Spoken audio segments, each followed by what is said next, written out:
We are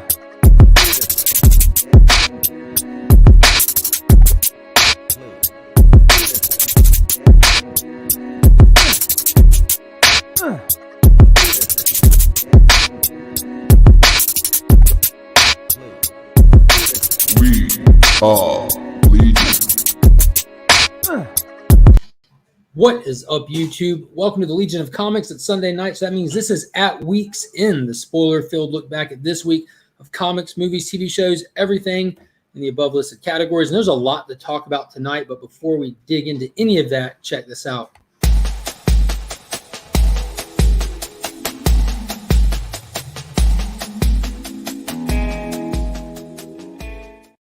So I'm joined, as usual, by my good friends in the community. We have Ryan, a.k.a. New Guy of the Cosmic Campfire. We have Chris, the comic vet. Got him right next to Joker's Eye, right where How are you guys doing tonight? It's creeping the hell out Pretty of me, good. man. Like, You got Catwoman on the other side, though, dude. Like, yeah, I'm surrounded by horrible people. So we got Chris, a.k.a. the Pivot Man for the night. All right. What you got? He looks on Facebook. Oh, no way, Jose. Why? What are we going to do with it? Put it back there. Okay, that's a good answer. I like it. Let's do it. We can put it over there, like on the far side of the patio where that flat grass is. Anyways, we're shopping all of a sudden out of nowhere for, what's that called? Facebook Marketplace. An outside playhouse? An outside playhouse. So that's always good. yeah. So there's a lot that went on this week. A lot of stuff dropped. A lot going on now, too. We dropped your coffee pot. Don't do that. They'll shatter. Yeah. And we just got home from an engagement party. So normally where the house would be toned down, it's just now starting to get toned down. But anyway. What was your gift? Oh, I didn't get him nothing. No wedding. Did you at least give them, like, advice? No. Lifetime friendship seems like a pretty good present. man. Advice ain't free, man. They could pay me for that. Let's see what kind of advice we got from the chat coming in. We got 12 people already here. hanging Well out. done. Well done. Let's see. We got Luis Ramirez 504. What is happening? Glad you can make it. Yes. My man Ruby G, aka Ruben Guzman, up in the chat. Hashtag We Are Legion. Fandom happens here. And don't forget Gogol Power Rangers. This dude pays attention. When people think that he just burns through channels and doesn't necessarily watch them all because he's everywhere, he clearly does. Because he picks up on all that stuff. It's true. Mm-hmm. We got the Southern Comic Geek up in the chat. And while he's right there, let me do a little plug for him real quick because it's only appropriate. He's a fantastic community member and got a fantastic channel. And he just recently did his own exclusive variant. I don't have him in the Comic Clear backer boards yet, but his logo is big on the back. And this is the one shot for Power Ninja Tunes. He got this cover homage done by a Power Ranger artist. Like all those 616 books that have been coming out with just one Ranger on it with a flat background cover. Same artist, B-O-N, Bond.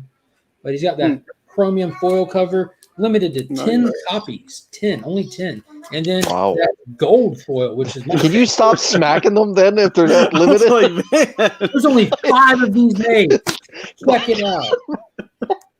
This is You're killing me, kid. number 2 of 5. These things are like infants. They're a lot more durable than you think. Yeah, but you still need to show infants respect. No, man, it's not going to hurt them. Stop it. A light press. Stop it. Isn't that the point of the bag and board? Yeah, I was about to say, it's not going to hurt them. I was thinking the same thing, though. I was like, it's like one of those slide animations where it's like, Look, man, these weren't cheap. I would not abuse them. Stop high five. Look at this one. Look at this one. they're in 3 meals anyway, you know, so they're safe.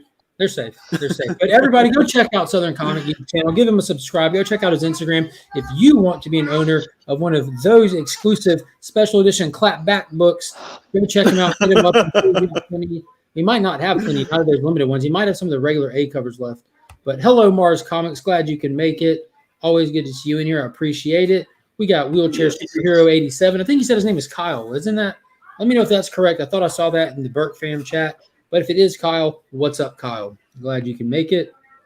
Digger Jim 720, what's going on, brother? I missed hanging out with you on the banter this Saturday, but I destroyed myself from Thursday to Saturday. I kind of stayed up for well over my limit and stayed up all night, live streamed Black Widow because I couldn't sleep, and did that 6.5 hour long live stream that I was in and out of, and I was present for all of it, just not camera capable by the end of it. But it was rough. But Promiscuous Time Traveler and Poke and Joe took care of it at the tail end there and ended it amazingly. They were fantastic. And then we got Sector 2815, another new channel who puts out amazing content. His delivery of information is flawless. I caught one of his recent videos here, and it was fantastic. So there's a lot of people popping up in the community that I know it's hard to keep up and check out all of them, but definitely make sure you like put a reminder on or a notification and get around to checking them out and all that good stuff. What's up? What's up? Let's see. No much looking forward to Black Widow tomorrow.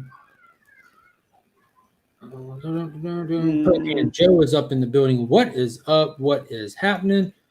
Ignacio, how are you doing, brother? Glad you can make it. Big Nosh in the building. What is up, my guy?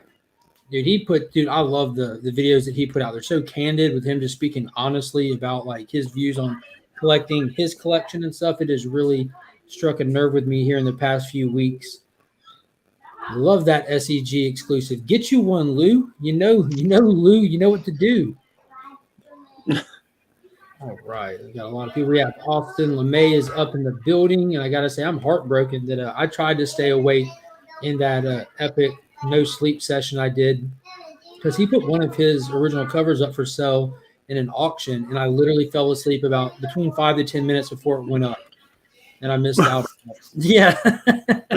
Dude, I woke up so mad at myself about that. And it was Tyler who won it, which made me even more mad because he's got like 3 or 4 covers of his already now. I've only got the one. Was it that cool hairline Joker? It was. Yeah, he did put it up. Nice. Good for you, my man. Oh yeah. And yeah, he got a good bit amount of money for it too. What's Good, going on, good. Carlito? I'm glad you can make it. Another great guy in the community. Chat jumped on me. I'm sorry, everybody. I want to make sure I at least say hey to everybody. Joe 47771, glad you can make it. Flash 6792 up in the building. We are. It is a great community. It's a fantastic community. Me and my wife were talking about that, the merits of the comic community on YouTube and Instagram, how it is nothing like what you experience on Facebook and in that platform. It's just so different. For being the same content, it's just so vastly different. And I just, like I was telling Chris before we went live, we were kind of hanging out for about half an hour. I told him I popped onto Facebook yesterday for a brief minute just to see some of the conversations going on about Black Widow, and they were just toxic. But we'll get into a little bit of that tonight. I'm Just not on a Facebook. review with Kavi and JoJo on Black Widow. Nice. I'm going to have to check that out. We'll be talking some Black Widow tonight. We'll definitely give everybody who's watching a heads up before we get into any content in case you don't want to hear any spoilers and stuff. But yeah. So I think that about made it down through the chat. Hope everyone's having a good night. How are you guys doing? Doing good. Good.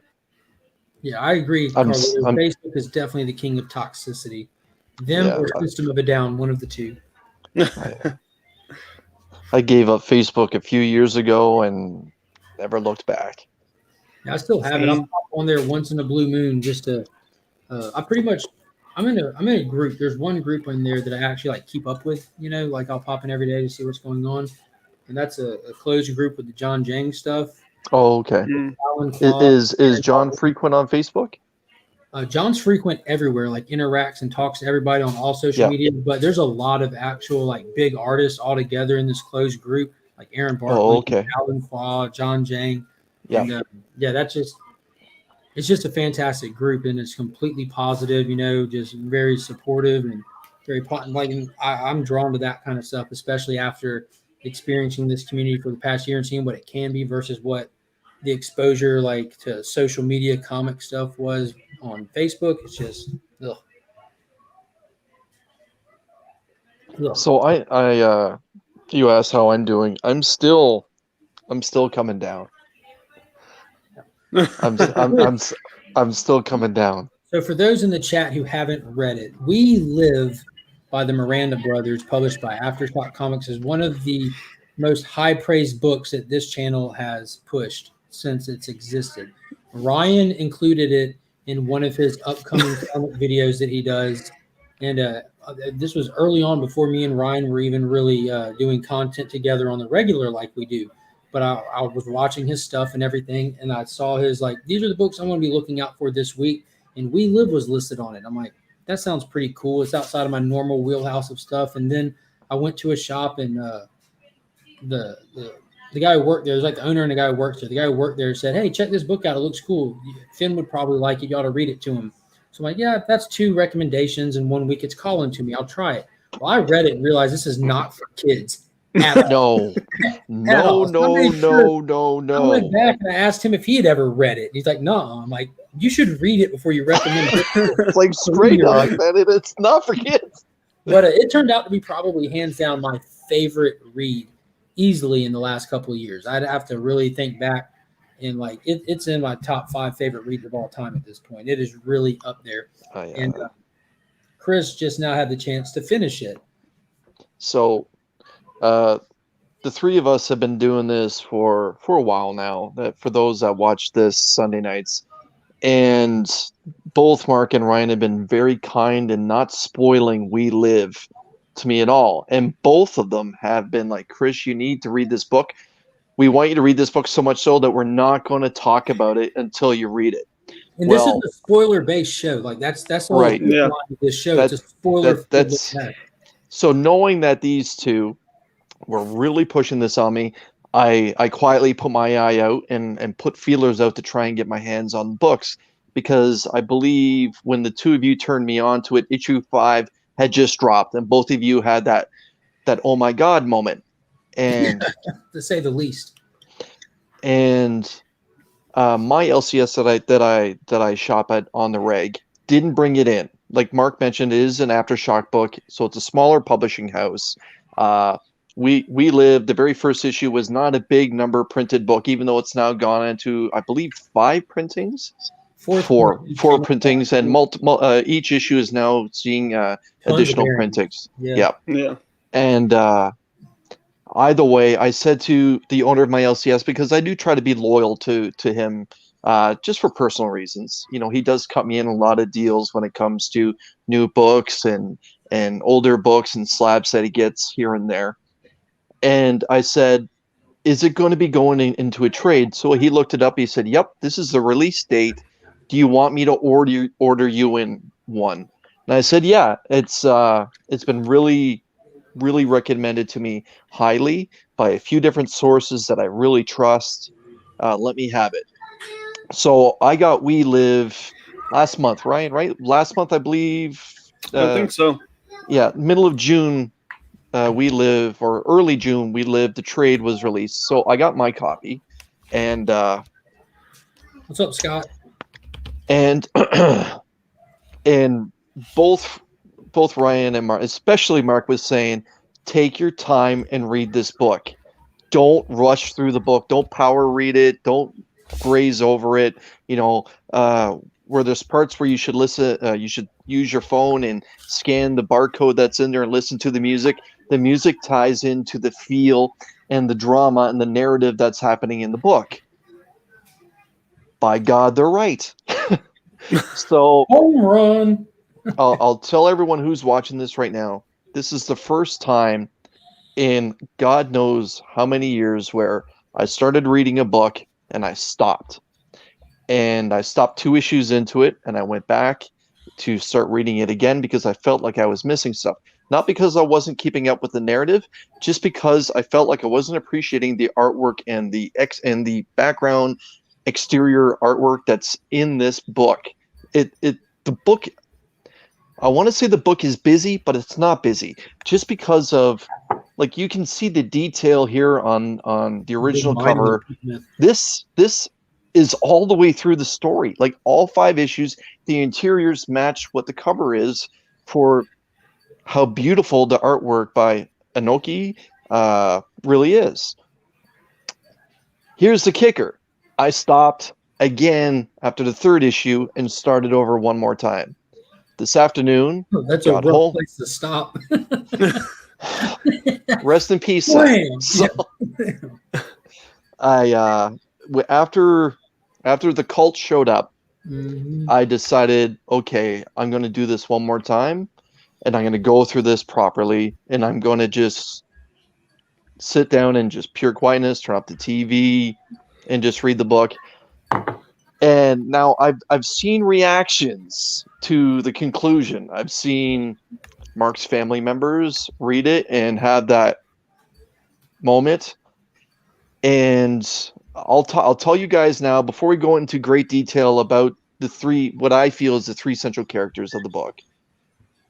What I thought was going to happen in the conclusion of this book, judging by the fact that there's so many people who say, "Oh my God," about the ending of this book. I thought that Hototo was going to be taken away from his Earth, and they're going to be brought to our Earth as the first human beings to populate where we live today. A la kind of what happened with Battlestar Galactica. If you guys watched the Battlestar Galactica that was released 10 or 15 years ago, I kind of thought maybe they're going to borrow from that premise where their Earth is dying. They're taking children to repopulate our Earth, and the human beings that we are today started from Hototo being taken away from his sister on his dying planet. I was wrong. Which is great. I was love the wrong. ending of that show. Like, that's Yes, so cool. and Yeah, that would have the been another Battlestar cool Galactica- premise, but yeah, yeah, they Battlestar went a whole Galactica different to me- direction. Yeah, Battlestar Galactica to me was incredibly satisfying. This book, I've read a lot of great things in my time. This could be the best independent story that I've ever read. Independent story I've ever read. Yeah. For me, obviously time will tell.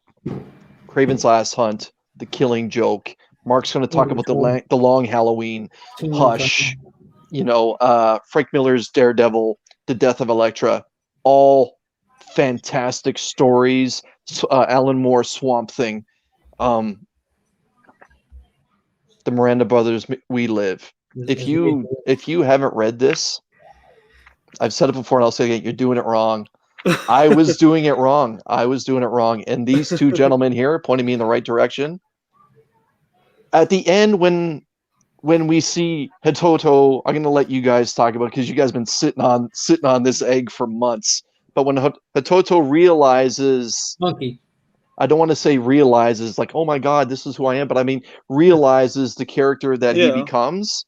The realization of what he was meant for. Always that was always there, right? It was always there. It was always there, and his sister saw it, and I almost teared up, man. I was just like, especially to see that there was so many other children given the possibility, and there was only 5 that I saw, 5 that were given the opportunity, and he was one of them.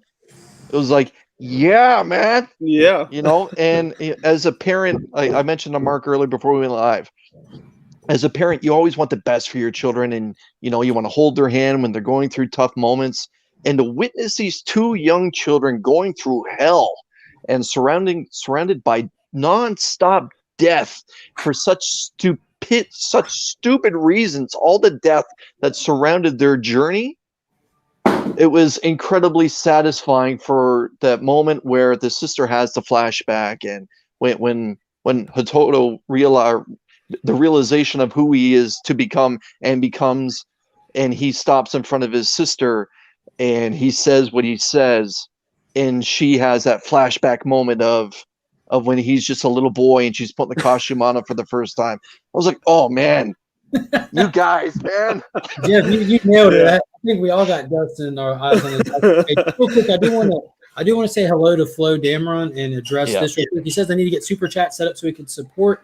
That requires 2 major milestones for a channel to be able to set up super chats and the join button and all those features to where like you can actually start doing all that extra stuff. You have to have 1,000 subscribers and the 4,000 watch hours, which they say the 4,000 watch hours are the more difficult one to hit usually. I hit those this past Friday. So major milestone. I'm actually going to be doing a video that's coming Friday to make announcements about doing how we hit that, and the 4 huge events that are coming up with this channel, and the giveaway and celebrations that'll be attached to them. One, we're going to celebrate the 4K watch hours. 900 subscribers is right around the corner. The 1 year on YouTube will be coming up at the end of August, as well as the big 1,000 subscriber mark. So there's a lot to celebrate with this channel coming up here in the real soon future. So be sure to share the channel out to people. Let's hit these milestones. Let's hit them quicker. And I would love to hit them before the 1 year mark. Just let all your friends know. Come check it out. Come hang out. Come enjoy and talking comics, movies, and everything. Let them know. Let them know. Tell them all. And I know Ryan loves this. This is his favorite hashtag that we do around here. Yeah. Fandom happens here. It's the most relevant thing that I could think of. And I actually searched this one. It just came to me one day because like the whole fandom thing with DC, it had been like in like a year before. But I guess that's what was in my head. But I looked it up and it wasn't being used around. Like fandom happens here. That's a very accurate way to describe this channel.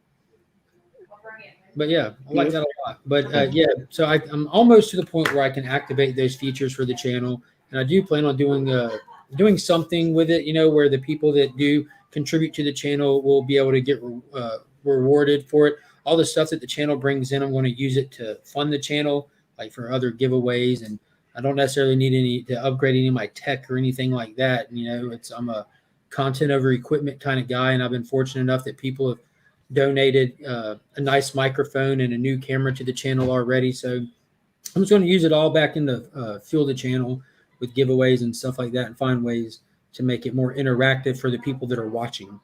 You know, I think that's the best way to do it, because we ask people to come in and join the conversation with us. I want to find another way to add layer to that aspect with the people watching, coming and hanging out with us. And on that note, talking about giveaways, Chris is on the 500 subscriber push right now, and he's got 5 something is from the children packs going out, as well as there'll be a CBCS lab that I'm donating to his giveaway. So if you haven't subbed up the Comic Vet, be sure to do that. I'm sure that if he doesn't get there real soon, I'm probably going to do a subscriber push for him.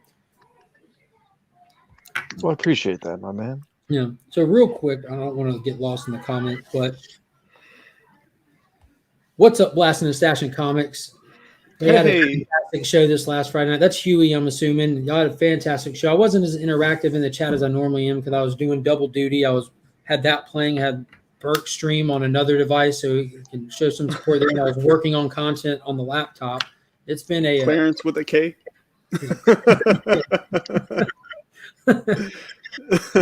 What's up, Tyler? How are you doing? We're about to talk We Live.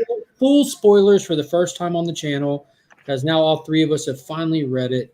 And just to touch on a little bit, I'm sorry to sidetrack that. There's a lot going on in the chat. I appreciate that. Jeffy.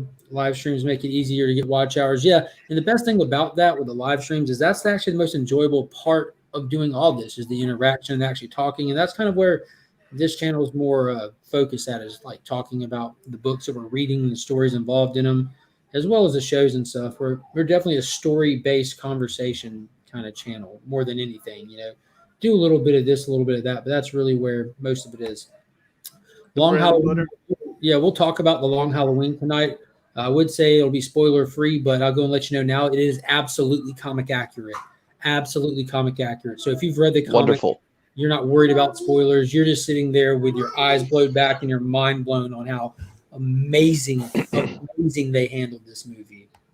I heard they actually, I wouldn't say better than the comic, but they let some stuff in the comic, from the comic, breathe a little more.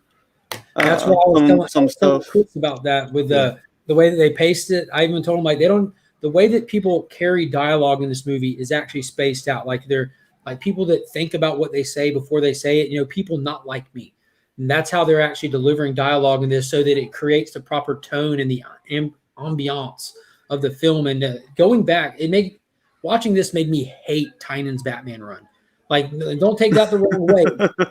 Like, this is set in, like, when you think Batman, when you think Gotham, you think like the first Tim Burton movie, the animated series. The vehicle should look a certain way. People should still be wearing hats like it's the 50s, you know, long jackets and stuff. Like, not it doesn't look like Tron Legacy. You know, Matches Malone ain't there trying to bust into a rave. You know, it's just it was just proper Batman, dude. It felt so good, and I'll be honest, I have absolutely loved the last two issues of Tynion's Batman, but it's still just a complete. If you just open an issue of Batman now and open one 5 years ago, even they're unrecognizable, and there's nothing wrong with that. It just made me realize how far we are away from the best Batman stories that were written. And maybe Batman's not so great right now because we're so far away from the best Batman stories that are written. The Detective is still pretty good. That is not the main Batman title. Agreed. Good. Agreed. Comics isn't Okay. bad. The Detective is fantastic. What was the last great Batman arc? Court of Owls? God, that's a long time ago. No, That's probably that's Snyder. That's what, 6 years ago? War of Jokes and Riddles was fantastic. Under Rebirth, I mean, Tom King did like actual good stories under Rebirth and stuff. You know, wasn't that?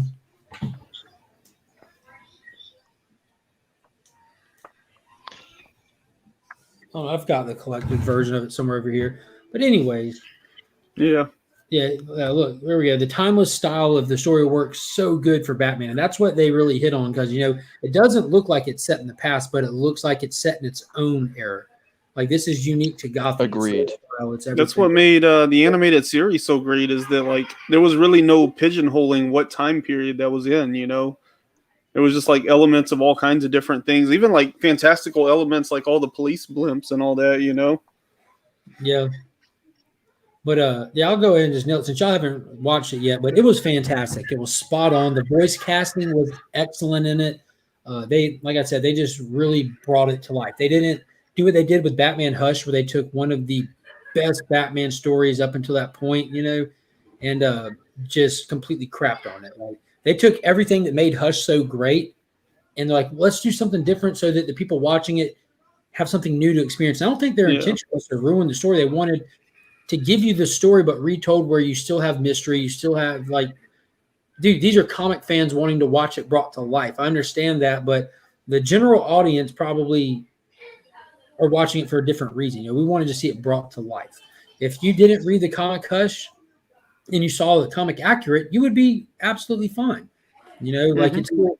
But they try to make it a surprise for everyone, and having, I don't know, Riddler on steroids being Hush. That was just the dumbest thing I'd ever seen in my life. What a stupid twist. And to do Hush in one film in itself is stupid. That's a 2-trade collection right there. But I don't know. They learn from their mistakes. The animation style in this, of course, is matching all the animation since Superman, Man of Tomorrow, and Justice Society. So this is our first introduction to Batman in this shared universe, even though there's no actual connecting anything, because it's straight up the Long Halloween. And which again is a great way to go. That's why it worked for Marvel and not for the early DC. What is it? DCEU or whatever. Yeah. Yep.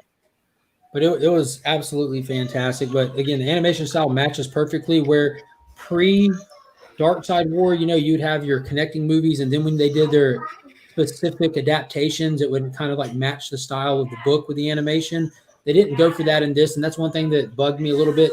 The bat symbol was the same symbol from the animated series season 4 or whatever it was when it became Adventures, and Robin had the all red costume, and his symbol was no longer the circle, but just a bat with a jagged. Because the Tim Sale bat is very unique. It's stretched out. The sides are curved really hard, and I was looking forward to that, or the Jeff Loeb bat. But I'm very excited for part 2. They did fantastic with it. They hit on the holidays and everything. It was wicked. That's awesome. I'm glad to hear it. I guess to touch back on We Live, like one of the more interesting things you mentioned was, how Hatoto is sort of like the one, but not really. Right. And that's something I've spoke about, even within like probably the last 2 years, probably in the last couple months, I've mentioned it where like, I'm just so burnt out on chosen one tropes, like I don't really care for the chosen one thing. And this book did a great job of like laying a foundation where it like both did and didn't feel like he was a chosen one, and I thought it was a great execution. Here's the real star. I was gonna say it's like Family Matters, whenever Speaking of Steve Hatoto, Urkel made the machine. Mark just stepped off into the closet and came out as Finn. Hey, buddy. I was gonna say, speaking of Hototo, so people can see Finn now and draw the comparisons. Oh, I think I had too much. There we go. That's little Yeah. Hototo right there. Get in, then go get in. I love these. Hey, I don't do these. Yeah, how cool is that helmet, man? Like, I want one of those helmets for my kid to run around in. When we put dough down and I love whenever he has it on, whenever they go into like the forest city, and like Yes. it's like, man, everything here looks crazy because of this helmet, and then all of a sudden you realize like, no, that's real stuff, dude. Like, get out of there, kid! Get out of there! Yeah. There was again, it's the there was moments where I felt he's gonna take the bracelet off and he's gonna give it to his sister. Like there was many moments. I know that the story said it doesn't come off, it can't come off, but like especially when he basically gets kidnapped and they're gonna take the bracelet or take the arm to get the bracelet off of Hototo. I thought, okay, he's just going to be done with this and it's going to be his sister and somehow he's going to get that extra, the golden ticket a la Willy Wonka to join. They're both going to go and they're going to go and they're going to go to be together and their mother's wishes are going to be fulfilled. And the whole idea of his symbol that with the three rings is going to be complete, just minus his mother and his father who passed away before they set off on their quest. I was wrong.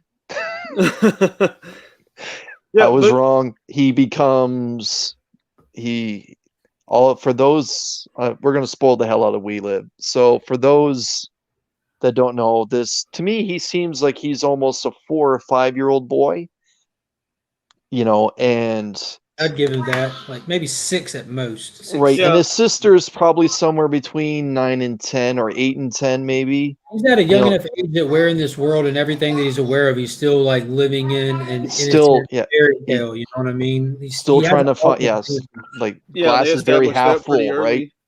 Right. Yeah. And I'm sure we're going to touch on the amount of death that's actually in this story, but when he becomes the superhero that he is, I'll show the reveal here. So I just showed a couple pictures of Hototo.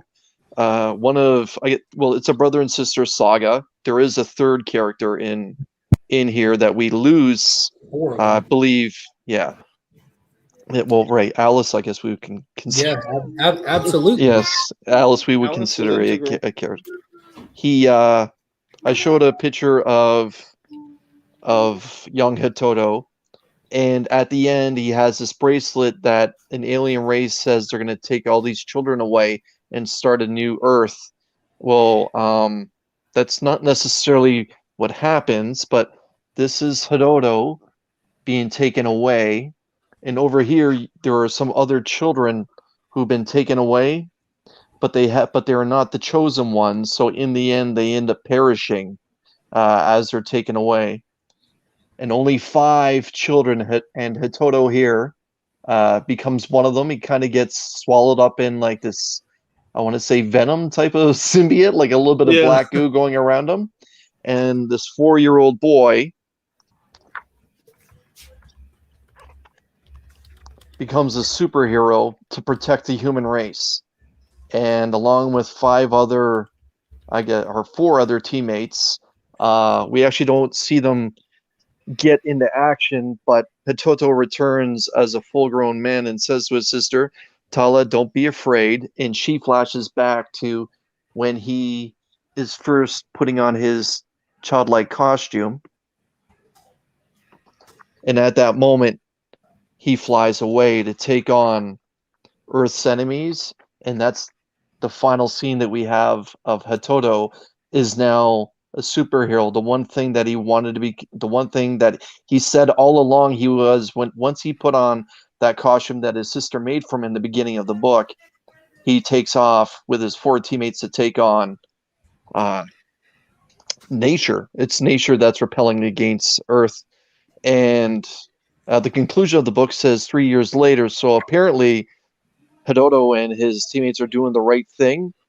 And the character that we thought we lost, Humbo. Humbo, and How but many we don't years know about later? Alice. Like 6 3 years years. later or something? 3 years? 3 Yeah. years later, there's a knock at the front door of the city, and it turns out that it is Humbo who survived the Yeah. train separation. So what got me really with this book more than anything, like obviously the big reveal at the end of what kind of book we're reading, because the entire time through this story, each issue is not only paced differently, but it's slightly styled differently. Like you get like the classic post-apocalyptic thing at one point.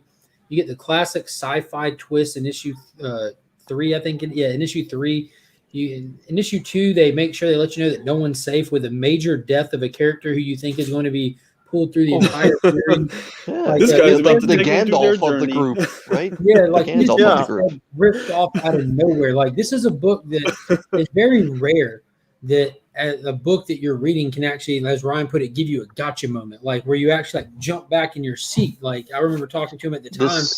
This is where I had to stop it and start rereading again. Yeah, literally just Right here. catches you off guard in numerous parts of this, and you're just like, did that just happen? Like, and you have to really like process it. It just doesn't naturally, your brain doesn't naturally accept the information that they're delivering to you in a couple of points in this book. You have to really let it sink in. It is really, really cool.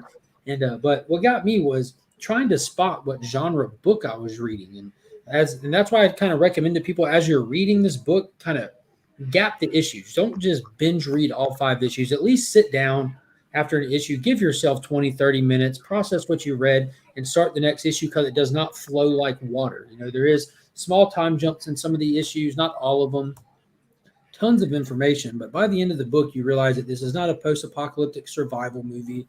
This is not all this crap. It's literally a superhero origin story. And it just blows your mind. And what's cool is the whole premise of the book is post-apocalyptic. Pretty much, it's not technically. There's been countless cataclysms that have struck Earth. The sea levels have rose. Global warming was a thing. Like all kinds of stuff. Major Changing. It's more apocalyptic than post. Yeah, like it's kind of ongoing at this moment. They're in a war. Like they're in a war with the planet. Yeah, the climate is destroyed. Nature is like fighting back against the events that have happened. There's new animals on the planet that we wouldn't recognize today. And basically, an outside presence sends a message to Earth saying that we will save your species, not all of you. They dropped down numerous beacons all over the planet and issued armbands out to children, and even not all children. So if you have an armband, it is up to you to get to one of these beacons before the timer runs out to be taken to safety. So the youngest kid, Hototo, has an armband. His sister Tala does not. Their parents are dead. She is tasked with getting him there, and she will stop at nothing to make sure she does. So the book is her journey of getting her little brother there to save his life. And it turns around by the end that he's there to save the planet. And like, I've got goosebumps right now. Like, it was just so good. And the whole time the books, they're giving you these little benchmarks of timers of how long I have to get there. So when we got to the last issue, I'm sitting there reading it, and there's just blacked out page, and the timer has hit 0. And I remember when I was reading it, I was so invested in the story, dude, the hairs on my arm are standing up. I saw that blackout timer hit 0, and I dropped the book in my lap. I took a deep breath, and before I could even turn the page, I grabbed my phone, I took a picture, and I sent it to Ryan. I'm like, here we go. And then I finished reading from there, and I could not believe what was happening. One of the great community members that supports the channel, his name's Rami Salami on Instagram. He actually messaged me as I'm reading it, unaware that I was reading it. And he said, Mark, when are y'all going to get these guys on your channel? So in that very moment, right when I finished it, I messaged Ryan, and we started talking like, we've got to get these guys on the channel. And Ryan sent it out, and we had them on the channel within a week. Like we just had to talk to these guys. It was absolutely insane. The journey that Tala and Hitoto have to go through is hell. Like they go through hell, Mhm. like we can get really deep into this book if we want. The levels that they have to deal with. They have to deal with a scientist that's lost his mind, Dr. Seuss. They have to deal with a cult that's taken over the train station that they have to get to and get aboard so they can travel to the city so they can get to these beacons. And these cults are actually assassinating these children who have the bracelets, that have these armbands, and they're shooting them in the back of their head. This book is full of death. Let me tell you, like Yeah, no it's one's safe. Like the nobody religious is cults are safe. killing children. The government that you're supposed to trust to get they're there to save their own population are really just sitting there experimenting on these kids with these armbands, cutting their arms off, trying to get them for Yeah. themselves to sell them Mhm. off to rich people. Like no one is safe. You can trust nobody. Yeah. It was Well, wicked. And to And they top it all off, established pretty early on, how unforgiving this world is. Because I mean, one, you have two childlike characters that don't have parents, so that's pretty dark. But it's pretty early in the book whenever they go to that house, and she pulls Hatoto out, and then you see like somebody hung themselves, and they talk about how like there's this like kind of ritual of this, like they put the crosses in the front yard so that so like people are committing suicide on the regular, like it's a normal thing in their society at this point because the world is so unforgiving. And so you already know, like right there up front, like these two kids are about to go on a journey that is not going to do them any favors. Mm-hmm. yeah, It was fantastic. Highly recommend this book to everybody. If you haven't read it, even hearing us tell you the reveals and stuff, it'll take the major shock out of it, but it won't take away from the story. Go back, pick it up, read it, and if you're a comic speculator, you'll see the prices reflect that people are after this book, and there's no option for it. There's no talks of it becoming a movie. This is straight Nope. on just people talking about how Yep. fantastic the story is. The Yep. story is so good that it warranted the price of it to be driven up. People are buying it up to read it. That's rare these days. Issue mean, number don't get 1 me in the wrong, 9.8 is already clearing $250 on eBay. Yeah. Like, don't get me wrong, the reprint covers are cool, but the fact that they're literally just changing the color and they're still selling like as many copies as they are of the original prints tells you something, To get that kind of attention, you would have to like change the cover and do new imagery and stuff. Like, yeah, they just keep changing the color tone of it and bringing out different elements in it, and it works. This one here of Hatoto is probably one of my favorite covers. Yeah, that's actually an Anaki Miranda cover as well. Okay. Mhm. Yeah. But yeah. It almost looks Peach Momoko-ish. And speaking of Peach, Peach does do a cover. Mm-hmm. And she actually kind of did a good job, I'll be honest. It's an issue 1. That one that you said looked great. That was the 1 in 10. Tyler went back and picked the 9.8 up of that 1 in 10 and Naki Miranda of Hatoto. Okay, I'll do that right now. Yep. Okay, Tyler.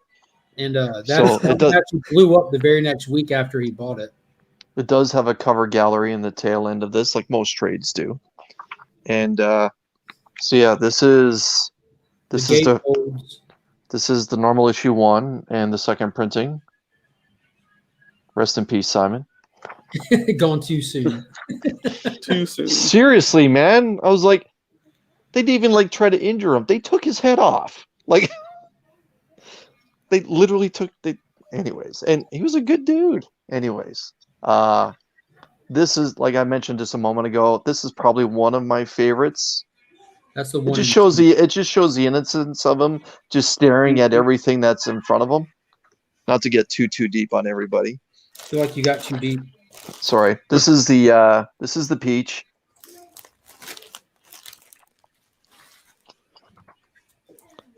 This is a David Sanchez for Comic Mint.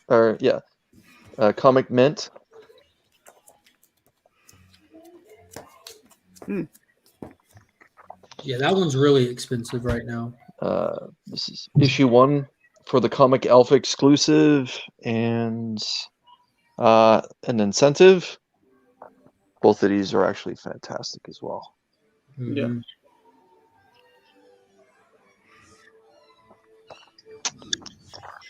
Yeah. Also, like the colors in this book, Ava de la Cruz. Good lord, it's so good. I love the way it Oh. pops. This is the issue 2 cover. This is the Inaki Miranda Comic Mint exclusive sketch cover, and the issue 3 Ryan Brown comic blend Oh, Ryan Brown. with Alice, baby, Alice. Nice. Yeah, they've gone back and done so many covers since that trade been printed. Like they have metal Yes. variants out now that look like those Yep. designer covers that you see through a lot of different. So Mm. this is issue 3 and issue 4, both from Inaki Miranda. The Comic Mint exclusive sketch of Hitoto, and then the Iron Man moment. That was awesome. Yeah, there's apparently in the future the wars that were fought, they had like big armored mech suits. You know, they fought and like their weapons themselves, they were inside of it, and it was a cool moment when Humbo actually got inside of one of those and came and just crushing the cult right there, right? Like just stomping on them. That was one of the cool moments that lets you really know that all the normal casual comic tropes are not present in this book, because Hitoto and his sister they were captured by a crazy scientist and they were about to get killed, and Humbo busts through the wall in one of those mech suits and he's about to take out the threat. He's gunning and running. He just walks away, lays on the trigger and runs out of ammo and after like 4 bullets and gets nowhere. It was awesome. Yes. So what were your so the QR code soundtrack? I personally absolutely loved it, and you can even go terrific. You can watch the little music videos for it on. They're not full videos; they're motion image. But that one scene where you hit that 2-page spread of the silhouette with all of them walking after you just like they all almost lost their lives numerous times in a book that just established that none of them were safe, and then you turn the page and you get this glorious 2-page spread, all silhouetted with minimal colors, and you hit that QR code and you just listen to that music while you're staring at that, and you're just like, this is the breather that I did not know how bad I needed. Yeah. It just like totally resets the pace on the book and lines you up for the whole end of that issue. It's just fantastic storytelling. Mm-hmm. The one of the bonus things that they have here is they actually show the inspiration for the characters, the children that Inaki drew inspiration from to draw the characters, and it just says Roy's daughter became Tala. They say Anaki's sister, her son was the inspiration for Hitoto, and they talk about Humbo as well. But these are the 2 kids that are the inspiration. I don't know if those are inside any of the comic books or not. So if they are, please forgive me for showing them. But yeah, that's the girl and that's the boy. So yeah, it was well worth it. So We Live was definitely light years better than anything that dropped this week. Oh my God. Here's the bar where We Live is, and everything else just kind of. We're definitely starting at the top this week, and we are going to talk Black Widow here in just a little bit, as well as Loki. But I want to speed through some of the books that came out this week and give little quick reviews on it. I don't want you to break down page by page what happened with all of them, but there are some that are worth mentioning for sure, especially if you're keeping up with them via Facebook or YouTube, because I know there's a lot of stuff that I only keep up with from listening to other people talking about them. But do you want to speed through your haul there, Chris? Sure. I'm sure this is on everyone's list. JTIV's Nice House on the Lake. Did you miss that, Ryan?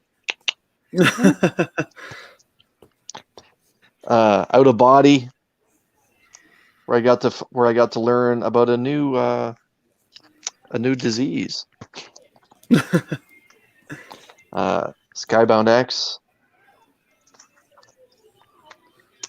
One of my covers of the week, Captain America 30, pardon me. One of Mark's favorite reads right now, The Immortal Hulk, 48, 2 more to go. Issue 2 of Basilisk. One of my guilty pleasures, Firepower. Freak. Love it. Geiger. Me and Finn read Geiger together this week. You let your boy read Geiger? Went panel by panel with him. Noctera. He now knows what a skull is. He knows that skeletons are under our skin. And if you take our eyes out and our nose off, that's what's there. Yeah. DC's franchise. One of Ryan's favorite characters, starring in Suicide Squad. Arguably the best DC title right now. It's up there for sure. Yeah. This young lady. Speaking of the franchise. Yes, we're going to talk about Skybound X. Absolutely. All three of us read it. I was going to type that in the chat. But yeah, all three of us read it. We'll definitely be getting into that. That was one more. It's funny that the annual is better than the normal. Anyways. Another great cover. Actually, I haven't cracked it open yet. It was Extreme Carnage. This is a great cover. Oh, that's pretty cool. Yeah. There's a lot going on there. Yeah. Yeah. It looks like we got the return of Flash. So that's it for me. It's a lot of money. Man, that's it. Yeah. That's a lot of money. That's a lot of money. You sound American bringing dollars up. Yeah. Get her done. Yeehaw! Okay, so I got this dumpster fire. Oh my god! Oh, wow! It was sir. Horrible. Hey, I have the framed DC Connect poster of Yara Flor. I think I have at least some right to decide I don't like what they did there. Swamp Thing number 5. This was a very interesting issue. Very cool. Mm-hmm. Out of Body. Excellent. This, excellent read, and this has 2 of the 4 creative team members from We Live. So great connection there. Suicide Squad number 5. Had to get that Peacemaker cover. Nice House, of course. And this cover is just so strange. Like, it's so weird. Well, it's just we're so used to seeing over sexualized or women scantily clad on covers. So it's different to see a man in a bathtub, right? With a bunch of bodies up against the window. Right. It's so crazy. And then I grabbed another Ryback issue. Nice. Just Very keep nice. chipping away at that one Have at you a figured time. out how many there are yet? How many different ones? Well, of this particular style, there's 16 issues. Okay. So I have like 2 of those now. But yeah, that's like a sequel series to another series. So like the full run, there's a whole bunch more, but the last 16 of 4001 AD are all in this style. So yeah. And that's all I grabbed this week. Oh, Skybound X, I did read, and I have the Ultra Mega cover on the way, but it won't be here till Tuesday. So nice. So I did read Skybound X as well, at least the ones that pertain to my interests out of it. And I read Out of Body, which was fantastic. I bought Out of Body, and I can't find it anywhere. And that's like easily the cover of the week. Easily. What? But, over Alex Ross? Over that Alex Ross. No. Dude, I've got that cover when he did it for Immortal Hulk. He did it better with Hulk. I knew you were going to say that. So I got this dumpster fire. It was so bad. I'm so in. I'm still all in on Yara Flor. Absolutely love Yara Flor, but that she just wasn't in this book. It was such a wasted issue. The conclusion of the next Batman Second Son. Justice League 64 with that Justice League Dark backup in it. That's a great cover, by the way. Yeah, it's really cool. Great Batman issue, too. 110, yeah. Batman 110, 1 in 25 Frederici variant with that beast of a cover on it. Still not as good as that Out of Body cover, though. Suicide Squad issue number 5. Fantastic read. Crime Syndicate number 5 of 6. Hoorah. That was a good one. Nice House on the Lake issue number 2. And I got that B cover for it, which, man, this is like a Where's Waldo right here. Like, there's a dude yes. Teeth in the tree bark. All the statues are what make the branches up. Like, that was just fantastic cover. A lot of time taken on that cover. Swamp Thing number 5. This was a reissue. There were damages for this cover A for that last issue. So I had one of those in my box, and I'm about ready to drop that book and just read it and trade. It's well, I ain't gonna talk about it. It didn't come out this week. Immortal Hulk number 48.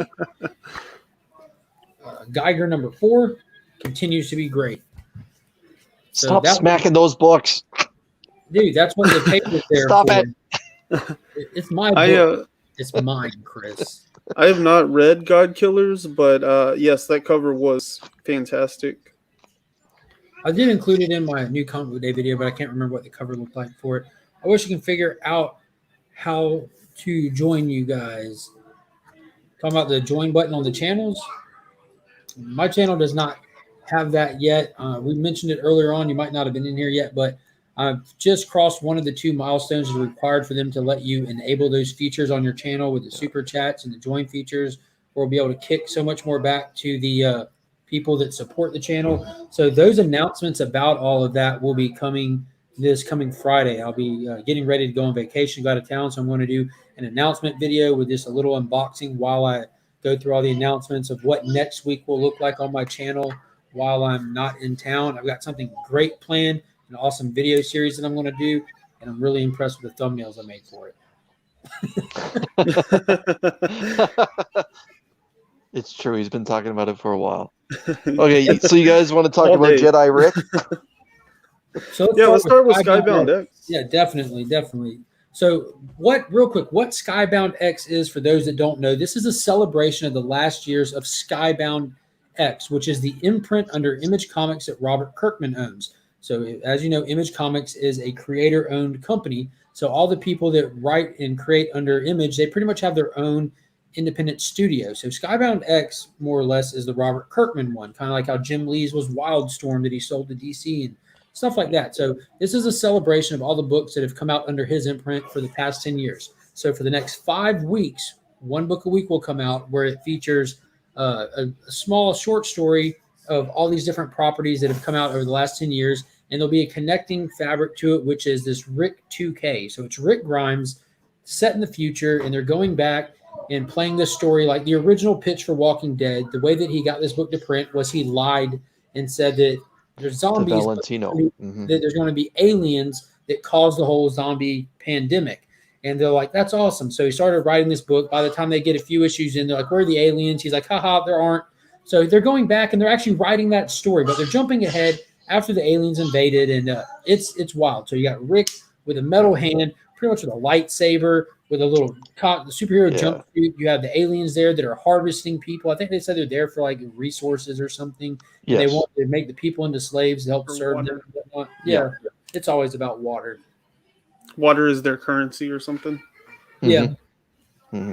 It takes place after the prison. The governor is still alive. It seems like the governor is the primary villain. We only had, it's like 8 or 10 pages of this story. It didn't seem like it was very much. It bleeds into Ultra Mega afterwards. But yeah, and the governor is still as sinister as ever. But he has it very much has a Star Wars feel to it. He has Rick's wife Lori kind of wrapped around his leg a little bit. And she's over sexualized, or like she's hugging his leg like how she's wearing Tatum like was at the end of This Is the End. Yeah, how Danny McBride had Channing Tatum on a leash hugging his leg. That's Channing how Tatum. Lori Yeah. Channing Tatum. You see that? I get up in that every night. Is it also People like a heavy people are metal getting cover sucked or into something? space. I got sucked off. Okay.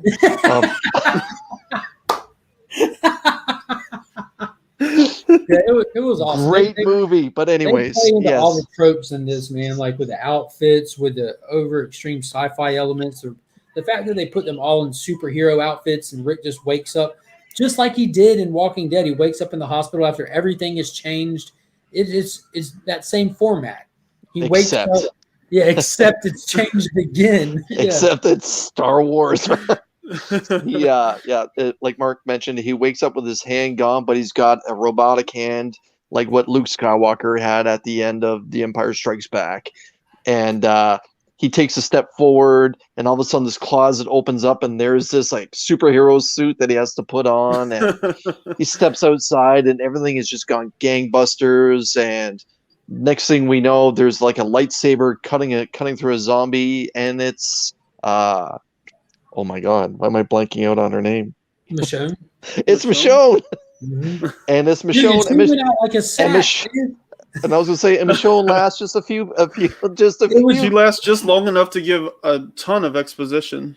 Yeah. and She's just like all these word bubbles down the page, and then the governor cuts her head off. by like the jaws of life that a firefighter would have. But she went out like she did in Solid Blood. Like they bring her in just long enough to not take her out. It was really cool. So I really thought like, oh, they just killed Michonne, like because Michonne makes it in the comic books, and I thought, okay, Rick's gonna wake up again, but no.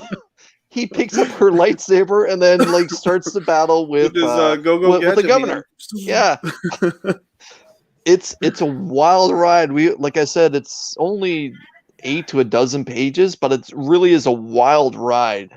And you get to see the aliens. The zombies are everywhere. It's in full color, which is cool. And yeah, it's what I thought it was going to be. It was my hot pick last Sunday. And like yeah, it's a hell of a ride, man.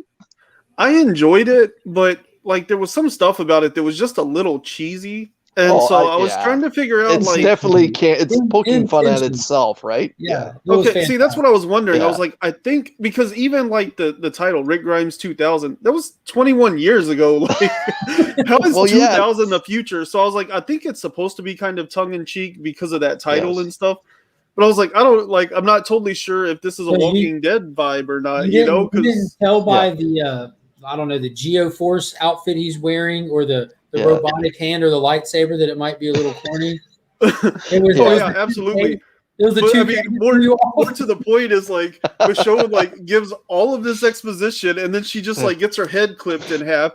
And then the camera like pans around and it's like this dude standing there, and it's not just him that snuck up on everybody. Like, she was standing right there whenever talking to Rick, and then like it pans around and it's like him and like his sexualized governor, lady and like all these people Rick's and like all wife. this and it's like, okay, how did he sneak up? Like it's just kind of cheesy, but I was like, they put 2000 with an in army. the title, He showed up with an army. Yeah, like he's got a whole army right there. Rick Grimes is surprised that she got clipped. I mean, come on. It was cool. Like the armies are battling each other, and Rick is just kind of on his knees, like, what is going on? Yeah. Which is similar to the first couple pages of the original Walking Dead. He's like, what is going on? So I do want to go and throw this out there. Like, having seen how much dialogue Michonne gave us in the brief moment of her life in this book really doesn't lend any favors to what he's doing in Firepower. Mm-hmm. Okay, let's take it easy with Firepower, okay?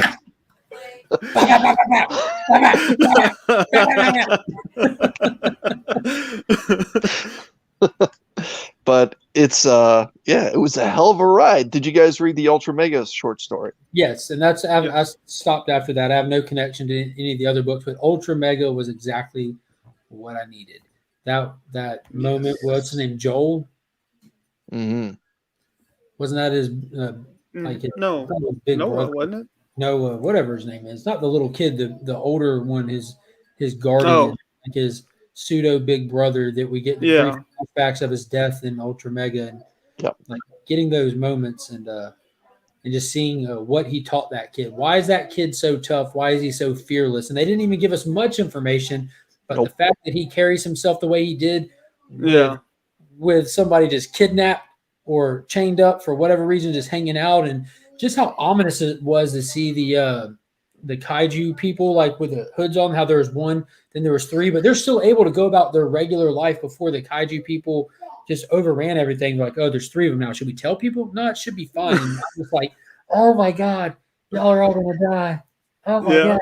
It's not that bad. It's not that bad. It was tense, that bad. Dude. It was so tense. The way that they portrayed it was just like you're looking down the road, and that character is not standing out in the open. He's just halfway out the backside of a car just looking at them.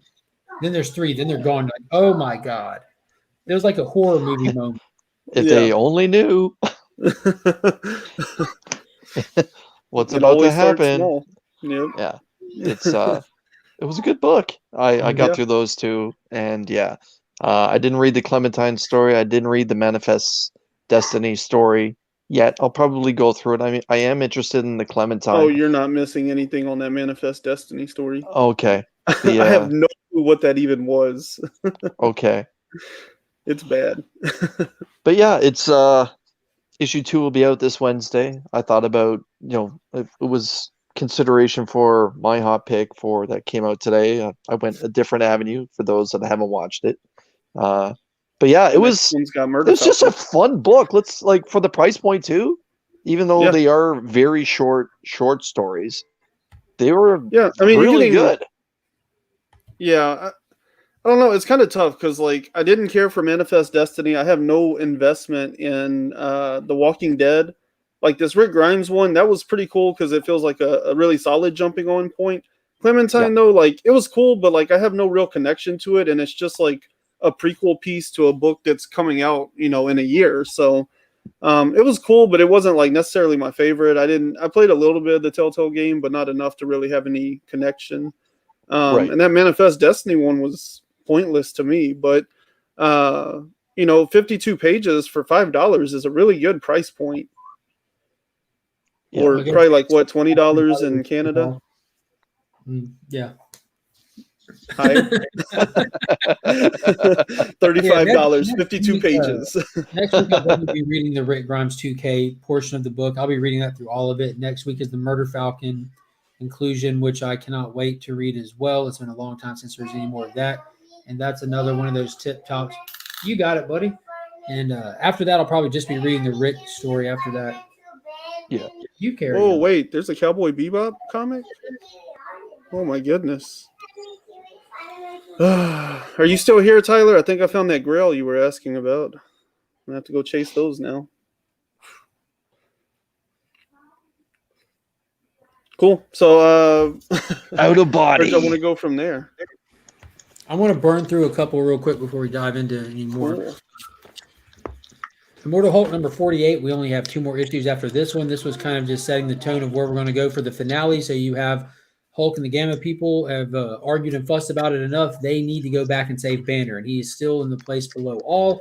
And you also have the Fantastic Four teaming up with the Avengers, planning to probably meet him down there. And I don't necessarily think it's going to be round 3 against the Hulk. I think it's going to just take this whole team of Marvel Universe heroes to go accomplish his feat, which would be cool to see everybody side by side and together doing their thing, which I'm not sure how this will work out, knowing that in the Avengers stuff, they're introducing the World War She-Hulk. They're trying to write a crappy story and play off the success of World War Hulk to try to bring some readers in on it. But I don't know. I don't think it's going to be a fight. I think that if they choose to go down there and follow them down there, they're going to be sadly mistaken if they think they're going to need to be fighting the Hulk. They've got bigger fish to fry in that situation. Crime Syndicate number 5 of 6 was awesome. You have Lex Luthor trying to put together a team to stop the Crime Syndicate from forming. You have the Crime Syndicate forming and leading an all-out assault on them on their watchtower. And the big reveal in this was that Lex Luthor's pretty much his Mercy Graves is not Mercy Graves at all. They never call her by that, but if you know Lex Luthor, you know he has Mercy Graves there. So the girl that's by his side when Lex is about to get killed by Ultraman, just punch him in the face. A hand just reaches out and catches Ultraman's fist. And when he looks down, it's Supergirl. So she's lying in the wait. So for that finale, we're about to get an awesome fight. It's been absolutely fun. Let's see what else do I have. Does that issue connect to Suicide Squad, or is it going to be the next issue? No, Suicide Squad takes place after issue 3. So okay. So it's already been done. Yeah. So this is a 6-issue story arc. I mean, 6-issue series with 2 story arcs. 1 through 3 is the Starro invasion, and then 4 through 6 is the formation of the Crime Syndicate, which they feel is necessary after coming together for the Starro invasion.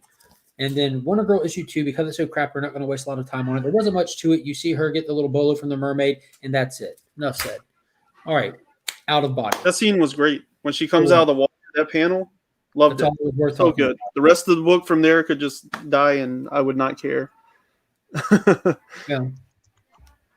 Out of body. Yes. Let's talk about this one. So, like I mentioned earlier, I didn't realize that there was a phobia, or I shouldn't say phobia, a mania? What's the word I'm looking for? Fetish? Yeah, I get, but there's a clinical term for it, right? And I had my copy. This makes me mad. I don't know where I put it. for it. But I read it. It was fantastic. So we pretty much wake up. It starts out with him in the astral. Paraphilia.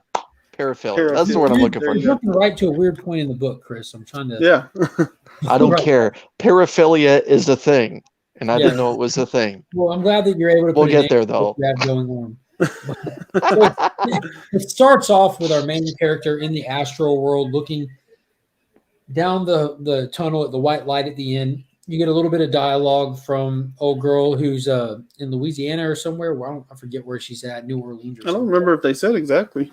But she astral Ozarks. projects- She's in the Ozarks. That's right. Yeah. She does a lot of work for people on the side and the spiritual stuff and all that. And she's reaching out to this guy because she feels like she needs to. And she's on her way to the astral plane to try to meet up with him. At the same time, the bad guys, Mr. Gray has sent his lackey into the astral plane because he wants a specific type of soul. And we find out in this book what kind of soul and why.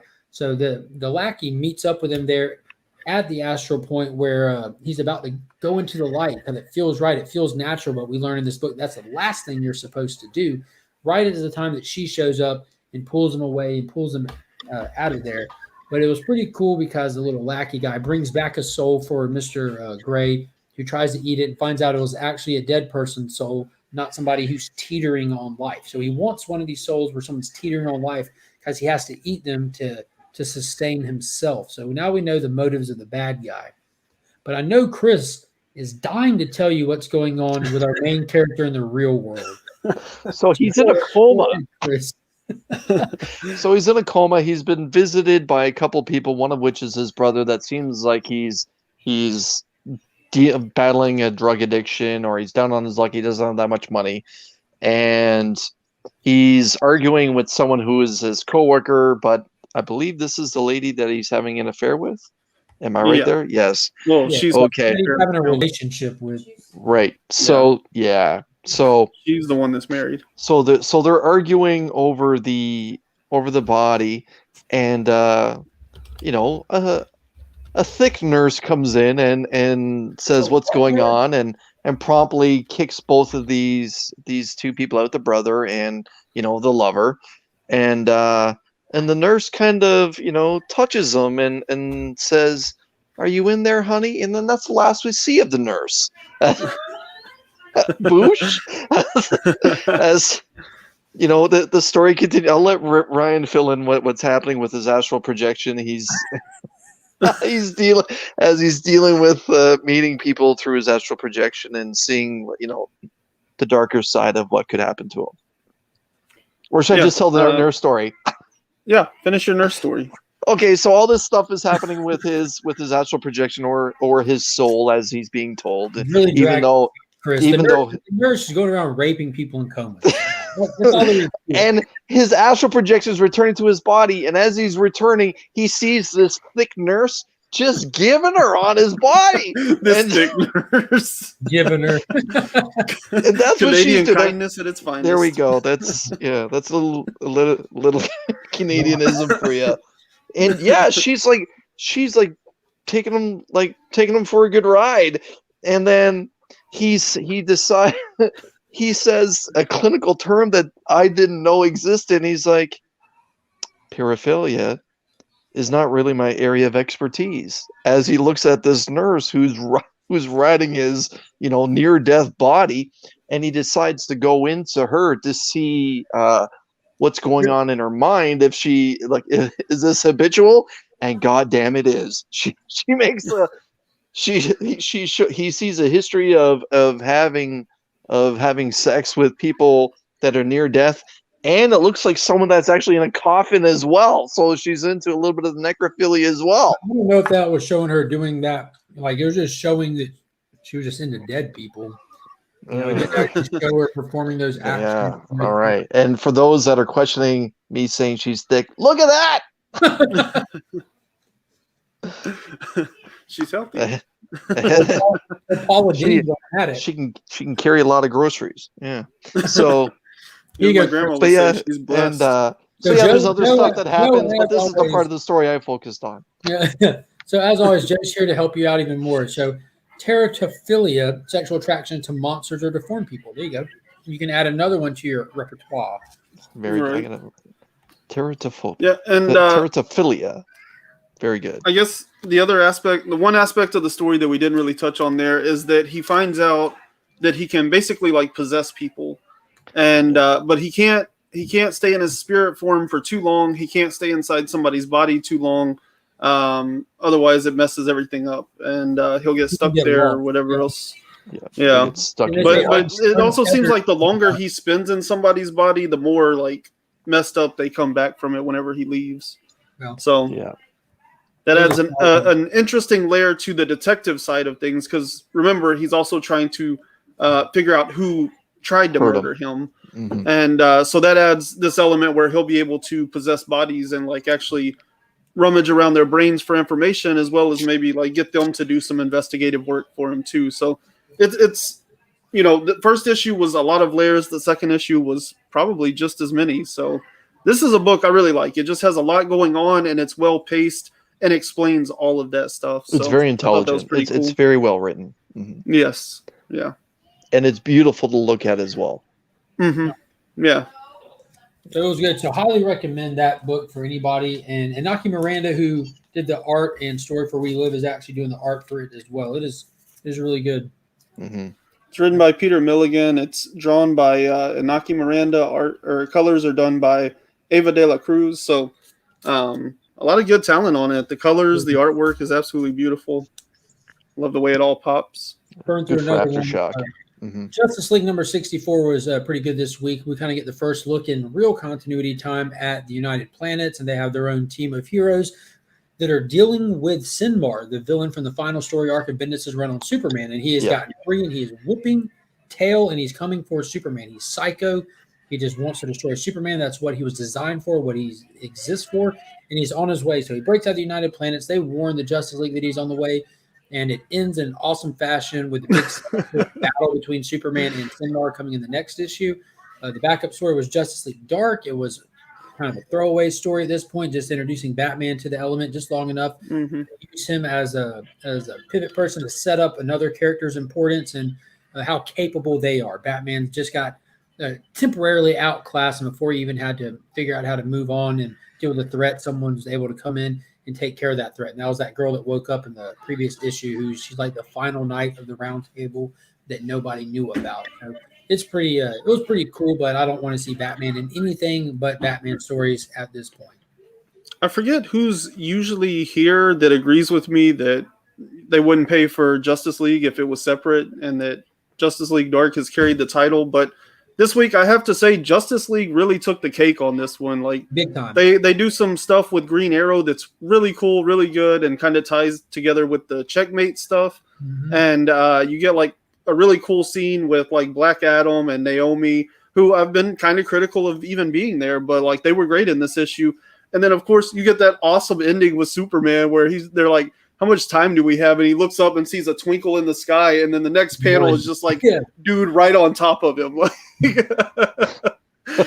Like, do we have time to clear this area? He looks up and sees the star. He's like, no, it's too late. And then the next panel is just like, oh my God, it's such a good freeze frame. And that moment that he said with Black Adam was really cool, because Black Adam gave Naomi's adopted parents a compliment and said, y'all are good parents. And they're both just standing there with their jaws open because they're like fearful that they're standing in the presence of Black Adam. And they're just like, did he just compliment us? Mhm. That's the best compliment I've ever received. Yeah. Which I'm sure I've been told they're good parents by countless people that are in their social circles and everything. But coming from Black Adam with the reputation he has, it was a really cool moment. That and do you live here? No, I have my own home, a really nice home, a really really nice home. Oh wow, are you in Cuba, Miss? Are you in Cuba, Mars? I did not know that. Well, that's wonderful news. I've been to Cuba many times in my life. Good Lord, man, you need to find a home. Yeah. I got Why me do a you hate home. Canada so much? I just miss visiting yours. You just breezed through Justice League number 64 and how it was actually a really, really strong issue, and Justice League Dark did not outshine it for once. Even though Ron B is still a stellar writer, and I'm still have full faith in him, and he did amazing with this issue of Swamp Thing. Yes. So this was kind of like a breather issue from the main story arc that's going for these 10 issues. This was almost a great example of what would a single issue of Rom v Swamp Thing look like if it was an ongoing title. It was a self-contained story in here where Levi is pulled by the Green to an event happening where the Green has called out to him and has taken him somewhere to handle this situation. And it's all gets handled inside this one issue. You get a cameo by Constantine dealing with some of their characters, and the concept and story that they surround around this bomb was so fascinating to me. I just absolutely loved it. Was drawn into it. Yeah, What did y'all think?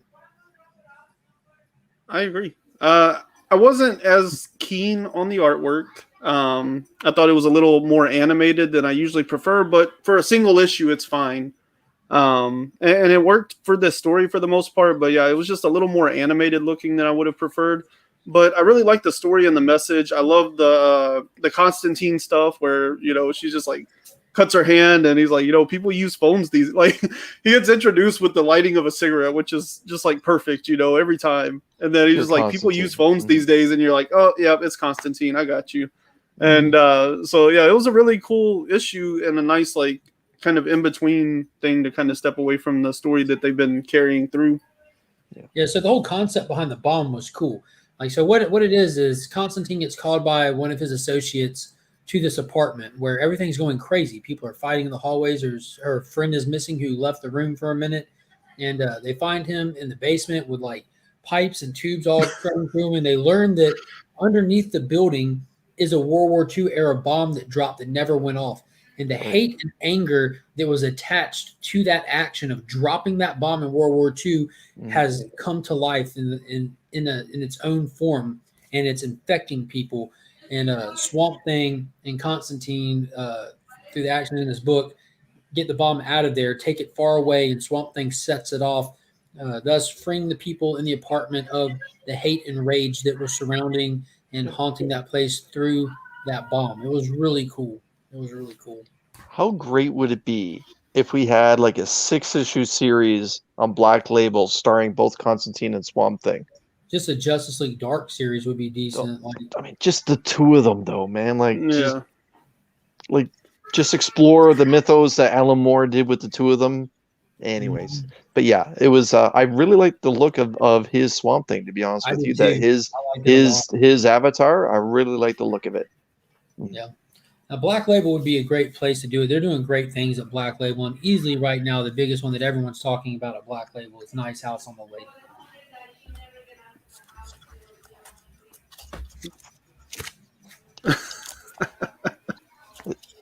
Those transitions, man. Yeah. I casted that one out hoping that he would take it. Stop slapping the books. Calm down, Chris. I placed mine down like a newborn, and Mark is just like I said earlier. Books are like newborns; they're more durable than you think. Oh. Ugh. Just from a 9.8 to an 8.5, just like that. Let me tell you something. That doesn't put a single fine stress on him. If y'all think that that's going to hurt him, I'd hate for y'all to see what USPS does with the books every week.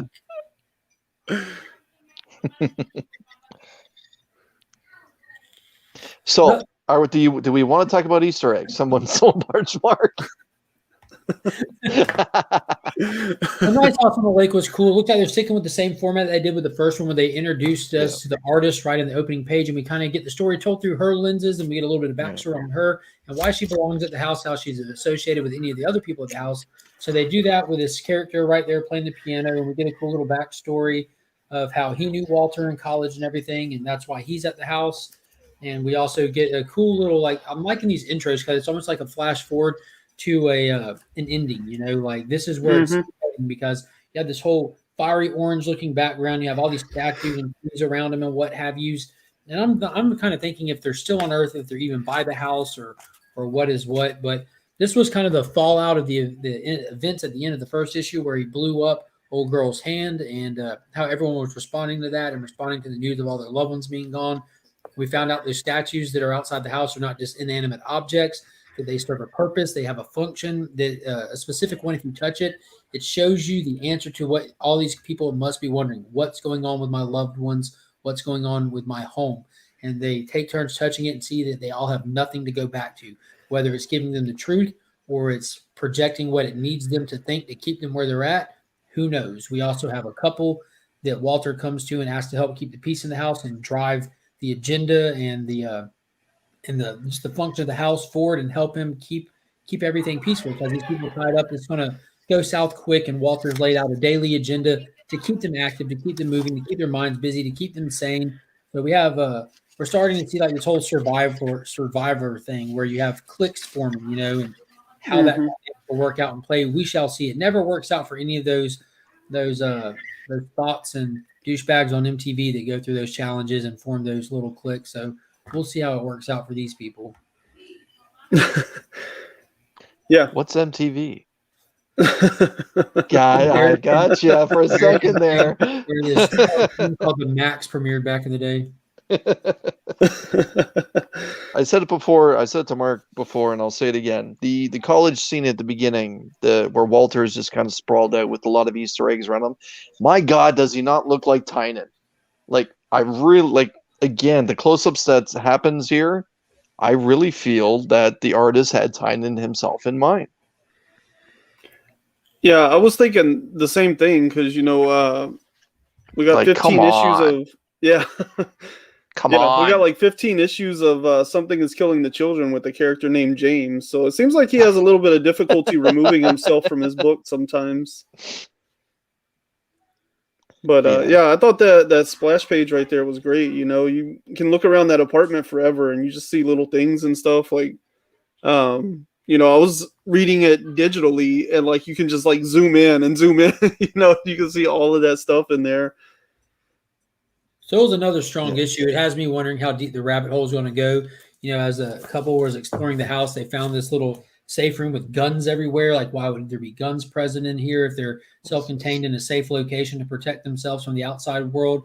What does Walter know that they don't know? Obviously a ton, but there's something going on that requires guns. And we also learned that the whole area they're in is encased in a dome that they're not able to just leave if they wanted to. They can only get so far. I'm trying to figure it out, man. I'm going to crack it before he tells us. Yeah. That or I'm going to go insane like all these people in the book. But I'm really, if he keeps following this format, he's got the 10 symbols across the top here. We got the artist first, and then we got the pianist in this one. And so up next is the reporter. So I wonder what we're going to find out from the reporter, because that has the potential to have the most information. And what are the last two issues going to be if we only have 10 symbols and 12 issues? Is it 12 issues? I assumed it was 10 just because of the symbols. I saw how they were doing that on the cover. Kind of like Batcat, how you open up to that 2-page spread of the house and every issue another window lights up. It lets you know that eventually there'll be 12 issues. Yeah. 12 windows to light up. Yeah, it'll be interesting. I'm excited to find out what happens in this next one, especially with some of those cliffhanger scenes right there at the end of this one. No, it was good. I'm pumped for more information. You can speculate 1,000 different things, and I'm sure 1,001 of them will be wrong. So right. I can't wait to see where it goes. Geiger's another good one this week. Did either of y'all read Geiger? Not yet. I have not.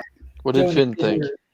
Joe and the kids are traversing the landscape, and they come across just another faction of things to be worried about. And these are the organ donors. They're called that because they take people, they cut them out, and these are people that refuse to wear any kind of protection out in the wasteland. So they're constantly having to replace their own organs that are failing them, and whatever organs they don't take and use in their own bodies, they just eat. So it was a cool little fight between them. We also see that little kid go to his mom asking for information, and he just tortures his mom, who's, as Chris would put it, an extra thick girl stuck in a basement. And then we get introduced to the U.S. Army, it looks like, shows up at the end to save them.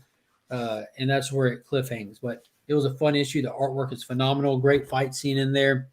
It's well-paced. Gary Frank is just always delightful art to check out.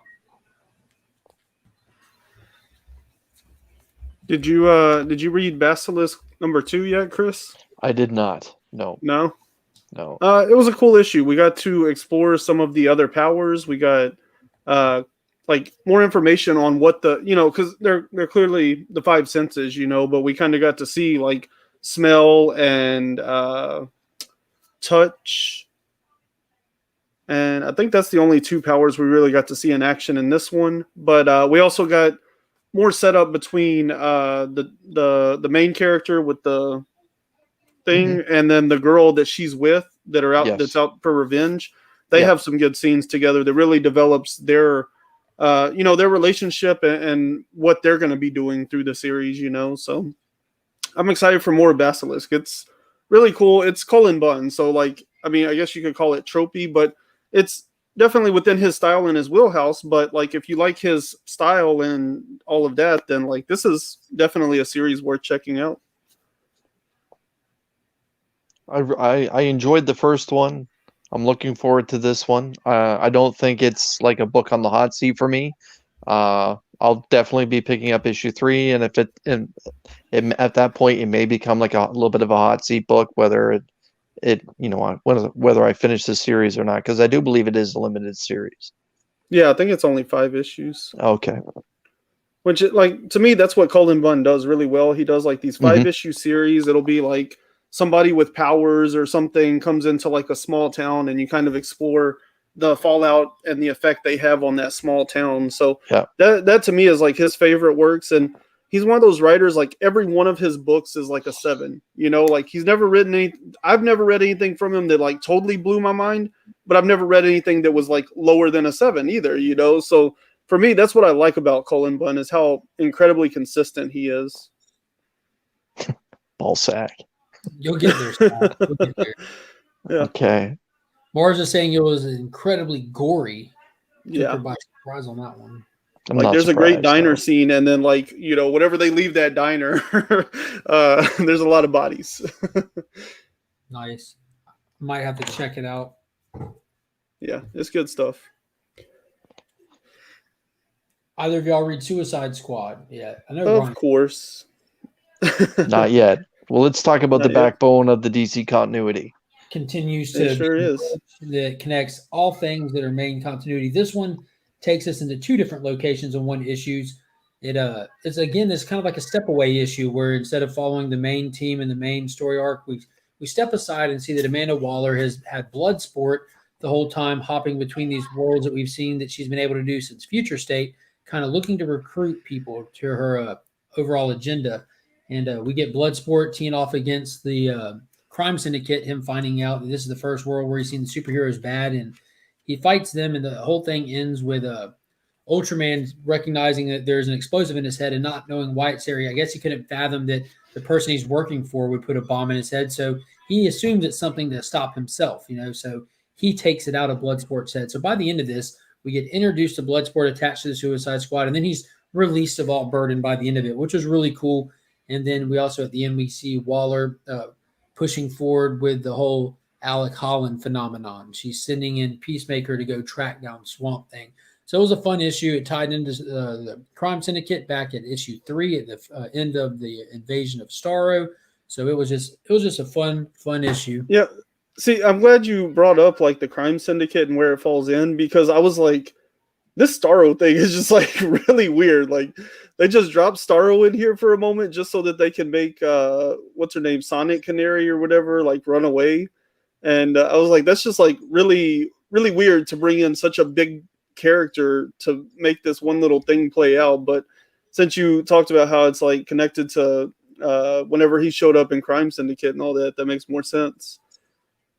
Mm-hmm. And yes, I thought his character design was so cool. Like, oh my God, they made it look cool and they explained it. And that was what was really cool about it, is like they actually kind of defined why he looked so awesome.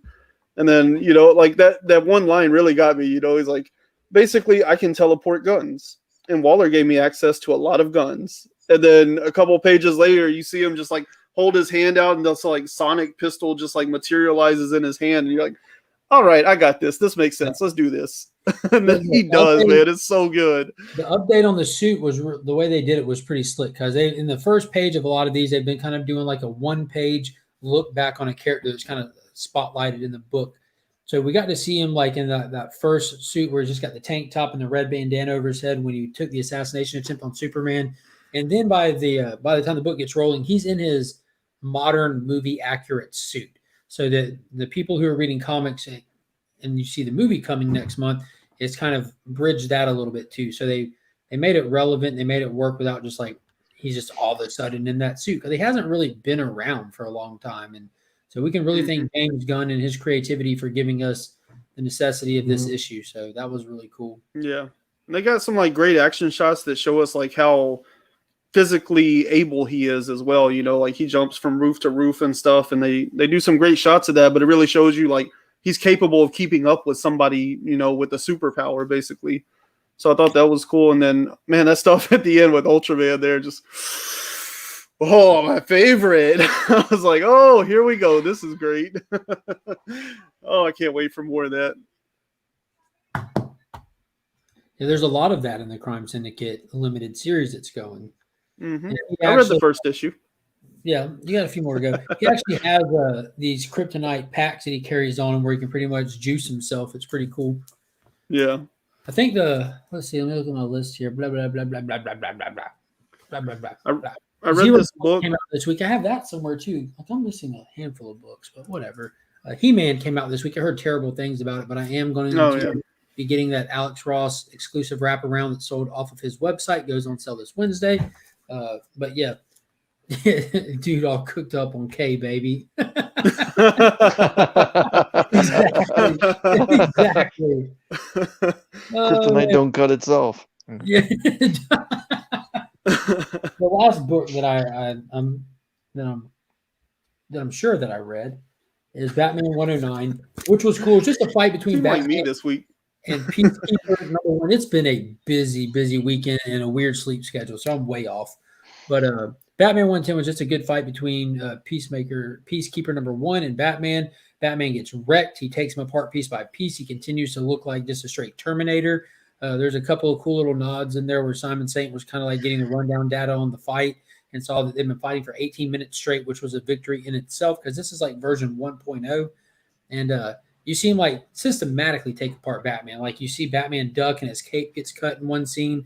Then the next scene, he shoots his grappling hook out at Peacekeeper and he catches it and just rips it out of Batman's hand. And then within 3 panels, Batman needs a quick exit, but they're in a building that's on lockdown on the top of a skyscraper. So he has no way out. He has no grappling hook. He has no cape, and it was all on purpose. So Sean Mahoney is a lot more formidable than he seemed as a doofball, excessive, violent guard with a horrible track record in the Arkham Asylum. But other than that inconsistency, it was really wicked. It was really cool. Ghostmaker actually had a cool little scene where Batman calls him in for backup support, and he has to get the little ghost stream or whatever dumb name he has for his dumb airplane. He shows up and has to jump out and catch Batman. It was pretty cool. It was a fun issue overall. So I actually really loved the issue as a whole. It was pretty cool. Cool. Didn't read it, so I have nothing to add to that. I'm ready to talk about Tynan's other project when you are. What is that? Well, as we heard, Something is Killing the Children got optioned this week, or the fact that we found out where it's going now. It's going to Netflix, and it's being handled by the writers. Yeah. Yeah, we found out that the writers are going to be the team that handled Dr. Sleep. I know Cuba was mentioned a little earlier. I read Dr. Sleep while on vacation in Cuba because it all ties together. And I thought Dr. Sleep, as someone who's read both The Shining and the sequel to The Shining, Dr. Sleep, The Shining is a masterpiece, and Dr. Sleep was a very good sequel. We can talk football all you want. And when I saw the film for Dr. Sleep, and I will say I did not like it. I thought it was weak. I thought the casting was not that good. The story was rushed. There was very little character development other than the fact that we found out that Denny was alcoholic and that he slept around a little bit and that he's down on his luck and he's trying to turn his life around. Meh, that's a story for almost every other movie where we meet a guy who's trying to get out of Skid Row. And in the book, obviously, the book is going to have way more depth to all the characters that Danny comes across. And sad. Very, very sad. At this point, I couldn't agree more. Anyways, my rant about Dr. Sleep was there was so much potential. There was so much goddamn potential. There. Yeah. It was fun. I don't think it was supposed to be. Well, that's just it. See? That's just it. Shot for the win. That is just it. That's not a shot on my commentary at all. No, that's a shot on the movie. And in the end, big spoiler, Danny doesn't die in the end of the book, but guess what happens in the movie? They kill the damn character. Anyways, the main villainess that's in Dr. Sleep was a very sinister woman, and they just went out and got themselves a lady that can take a pretty picture who couldn't act her way out of a James Bond villain movie kind of thing. But anyways, I was not happy with it. Haunting on Hill House, which was a fantastic. Like, I don't know if that had source material that they were pulling from, but that first season was fantastic. Haven't watched the second season, but they told a really, really, really good story with that first one. The second season was very different, but it was equally as good. And as far as the books go, like, I loved the first arc, which it took 15 issues to make one arc, but the pacing is horrible for that book, and it just plays out slow like Firepower does. It's nothing like any of the other books he's writing in that aspect. But I did read it. The first time I read it was in trade. So I learned that book for me is not individual copies. And at this point where they're telling the story at the whole House of Slaughter, I couldn't care less. I think the more that they tell us about the House of Slaughter takes away from what is so cool about the book. There's no more mystery involved with it. They've taken all the mystery out of it.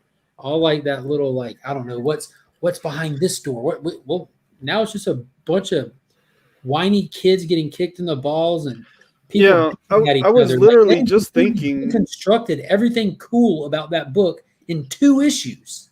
Yeah, I was literally just thinking, like, who is our window character now? Because James was our window into the world. Like, he was a relatable character. Who hasn't been an outcast kid, But whenever you get here, because Erica's not a window character, she has a very extraordinary circumstance, So who are we supposed to be connecting with to get into this world in 16 and 17? We're just watching a bunch of like fantastical characters do fantastic things, and really they're not doing a lot of anything at the moment. So yeah. I stand by the first 15 issues. I really enjoyed that, but 16 and 17 have been just, I don't know, it feels like it lost everything that made it good. Yep. And I didn't read Dr. Sleep, but I did watch the movie, and I have nothing to pull from it. Just as a movie, I enjoyed it.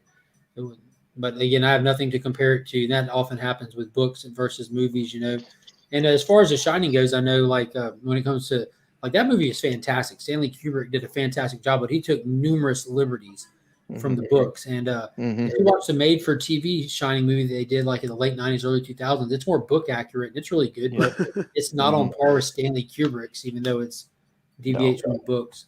Joe says Something is Killing Children is overrated. Hopefully it gets overpriced. I have to quit a few. Something's Killing Children. I always do that. I'm not as harsh on the book as what Mark is. I realized that the book wasn't meant to be a long-term play, that it was only going to be a mini series, and that it continued off. And Tynan did what he could to make it to take away from the fact it was supposed to be limited, and we ended up getting 15 issues for the original arc, and then the break, and now we have this. I do hope that they kind of play both of these stories into the screenplay, and that Tynan does have a lot of final say on the script that goes into it, the way that Robert Kirkman did with The Walking Dead. Because whether you like The Walking Dead or not, everyone can agree that it was a phenomenon for a very long time, both comic books and on television, and the potential could be there for Something is Killing the Children. And I just hope these two writers, again, I saw Tyler saying that he liked it. Well, the thing that maybe I was just really judgmental about it, so be it. the only thing I really enjoyed was the fact that they borrowed Kubrick's soundtrack for that movie, and that they try to mimic as much as of the hotel that that Kubrick used, the staircase, the whole 9 yards. You know, with Nicholson and Shelley Long's famous scenes in the original Shining, that they try to mirror that whole era when they shot Doctor Sleep. But again, I like I mentioned to the two of you guys over chat, like with these two at the helm, I'm kind of nervous for Erica, and I've been a champion for this series for a long time. I think it's very original, whether you like the series or not. It's not very often we have a female lead that doesn't have ginormous breasts, that doesn't have her hip out to here, you know, a la J. Scott Campbell kind of thing, and she's just a little bit of a down on her luck kind of character herself, who just doesn't give a damn about her past or anything. She just wants to help people and just move on, similar to what Bruce Banner was in the original Hulk series of the 70s. I'm just here to help, and I'm moving on as fast as I can. I know that it took 15 issues. So now but, we you know where they sold the idea from. Appreciate it, Chris. yeah, I was boom. it was original until you just brought it back to Bill Bixby. Yeah. Do That's do how- do do. That's how we need to end this show. But yeah, I'm nervous for Erica. I'm nervous for the character. I hope they don't mess it up. If there's a lot of people that enjoy Doctor Sleep, great. I did enjoy, you know, the house on, or the haunted house on, or haunted on, whatever, the Hill House. It's pretty hard to remember and that its really sequel. stupid But I name, do isn't remember it? the cinematography of that first season was fantastic. That was one of the things that really shined a spotlight on that Netflix miniseries, and the acting was superb as well. So I'm sure a Sorry, lot of Ryan. people watched Loki episode 5. Segue. So just getting, there's tons of Easter eggs in there. I'm sure people at this point, it's been a while since it's been out. We talked about it a good bit, but I just want to know, who do y'all think is in the castle at the end? So by the end of it, they've made their way through the dangers of the world they're in, and they're looking at their exit, and then through the exit is a castle on a hill. What do y'all expect to be inside the castle? You want a real answer, or you want me to just like screw around? Both. Start with screwing around. Beta Ray Bill. Nice. If we had Throg, if we had Mjolnir in there, why can't we have Beta Ray Bill? I didn't see. Why can't we have Beta Ray Bill just sitting there, you know, with his version of Stormbreaker just there, and they walk in, and Loki's like, "Oh no, I know who that is." Well, who do you think it really is, or what do you think is going to be through there?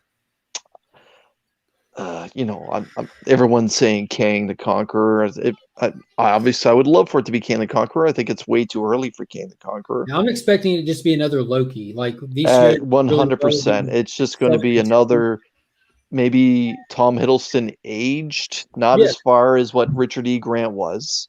You know, Richard E. Grant is a fantastic actor. He's a little bit of an older gentleman, but I think it could be just a weathered Loki. Would he be just waiting there in a castle though, Joe? Would he have need for housing? We did see some imagery of the Living Tribunal. The castle is Mordor. Like a fractured statue head of him or something, and that's not right. But yeah, I think it's just going to be another Loki, because these series have been great at adding to the overall MCU, but not doing anything like, they're not grandstanding these shows in any way whatsoever. If they really want to throw a curveball, it could be a Watcher. You know, that I know the Watchers are usually set in space, way back, way off in the distance. But I know we've seen one Watcher, but why not? But we haven't had a Watsu yet, right? Yeah, we had 3 Watchers hanging out with Stan Lee in a spacesuit. Yeah, that was a funny cameo. Yeah, Ryan, have you watched 5 yet? No, of Loki, I've seen episode 1. I don't know. Based on the collective reaction to a majority of MCU fans, they'll probably announce like some casting tomorrow, and people are gonna be like, "Oh, that's what's gonna be at the end of the finale." Because I don't understand where these MCU fans come up with all this stuff. Like, well, they announced Fantastic Four, so surely that's gonna come out tomorrow. Like, yeah, this stuff takes time, you know. Like, it seems really early to bring in somebody like Kang, you know. It's got to be could be an empty castle for all we know too. No, definitely not. It's got Omega Red in there. That's the only person it could be. It's going to be Doctor Doom. It's going to be Kang the Conqueror. It's going to be Omega Red, because we never got Omega Red, so he's been stuck in the castle the whole time. Right. I haven't seen him. He's just been chained up in the castle. Yeah. What if they just Mario the whole thing? You get there, they're like, "We're sorry, but the ending of this show is actually in another castle." Yeah. Yeah. So it was a fun episode. Old It man was Loki really it was a showed good out. episode. Yeah, it was really fun. It got a little tongue in cheek with all the Lokis fighting each other. Oh, I'm gonna betray you. I'm gonna betray you. But they're just playing into they're reminding their people comically what these Lokis really are, their personalities, and no matter what character development and always turning a new leaf. By the end of this, No, Enchantress is going to stab Tom Hiddleston in the back. absolutely, Like this is all a long game for her. Like, there's absolutely. no way. Like I'm dumb enough to believe that this is something other than her just being a Loki. In the end, she was taken away as a 7 or 8-year-old little girl, and now she looks like she's in her 30s. Like she's been on the run for years. Like she has no ties to Tom Hiddleston's Loki. And you're right. Yeah, she's In just the got an end, easy mark. You know what I'm saying? Like this Yeah. guy, I can manipulate him real easy. This doesn't even take effort. You just have to Well, I mean, tease the him. turning of a leaf is so pointless. You know, like my son, like he loves Loki. He doesn't think of him as a bad guy, even though he's always stabbing somebody in the back. You know, like what would turning a leaf do for him? My son would still like him whether he turned a leaf or not. It wouldn't make any difference to him. He wouldn't even recognize it. You know, you don't have to hide the knives in your house anymore if they let Loki be a good guy. right? I can sleep a little better at night. Yeah, like I don't understand why he needs character development. He's already endeared to people, you know. Oh, The other he's location so for many Ryan is developments. actually his safe room from his son. That's what's in the castle. My porta safe. That's cool. We did see Throg in there hopping around in a jar. In her 30s, just being polite.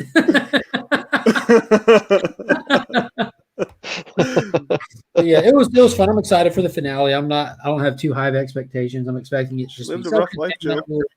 not really push anything farther in the MCU stuff. It's just I don't know. I don't know what the point of the show's been other than just get fun content about Loki. A Loki that's not even relevant to the main MCU timeline, but I think a lot of that stuff will get cleaned up, addressed, or what the MCU feels will be important or want to use can get picked out of these shows later down the road, you know, and use it, have it the option to use it. And that kind of brings me to Black Widow, another one that's really self-contained. You know, it takes place in the past, right after Civil War. But just jumping to the end, we do get that after credit scene where her sister is talking to Julia Dreyfus, whatever her name is, Elaine. Huh? Elaine. Yeah, talking to Elaine from Seinfeld, and she basically gives her an assignment to go after Hawkeye, the person responsible for killing your sister. So basically, it was just a setup to the Hawkeye TV show. So they used that movie to set up the next Disney Plus show, which was kind of smart. You know, it's kind of obvious too, because I don't feel like the actress who played Black Widow is someone who can really carry a big screen film yet. So send her to a TV show where Hawkeye needs a Black Widow character or story. And it's that classic trope where the good guy's fighting the good guy until they realize, oh, we're good guys, so let's go fight the bad guy. And we just burned 3 episodes of a limited series on nothing. So I'm calling that trope now. If these shows that Marvel's released on Disney Plus is them giving us little nuggets of a potential Young Avengers storyline, could Young Loki or King Loki be the villain of the Young Avengers? I don't know. What is the internet's? It's like a toaster, but for information. Right. But I was kind of upset with the way they handled Taskmaster in there as well.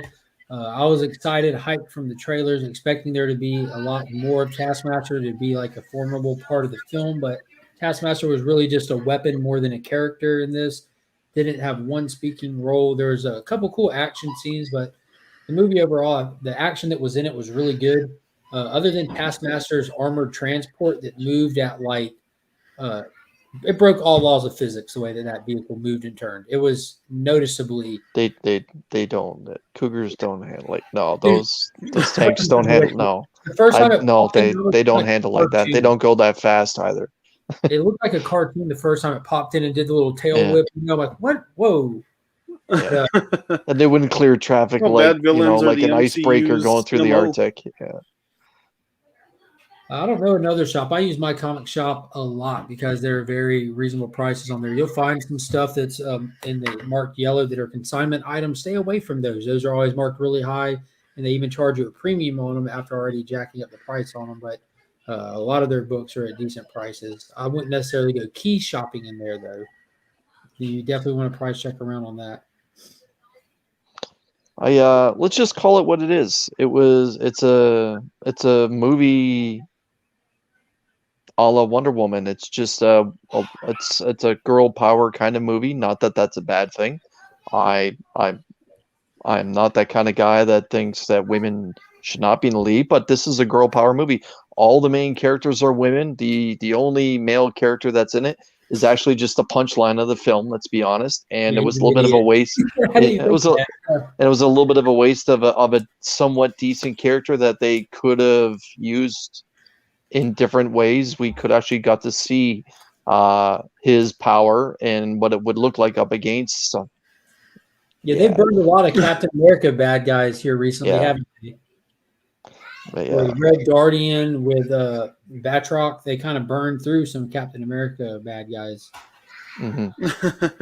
There As you go, Big always. Josh. Midtown would be another if you're looking for variants. I think he's just trying to fill that Hulk run.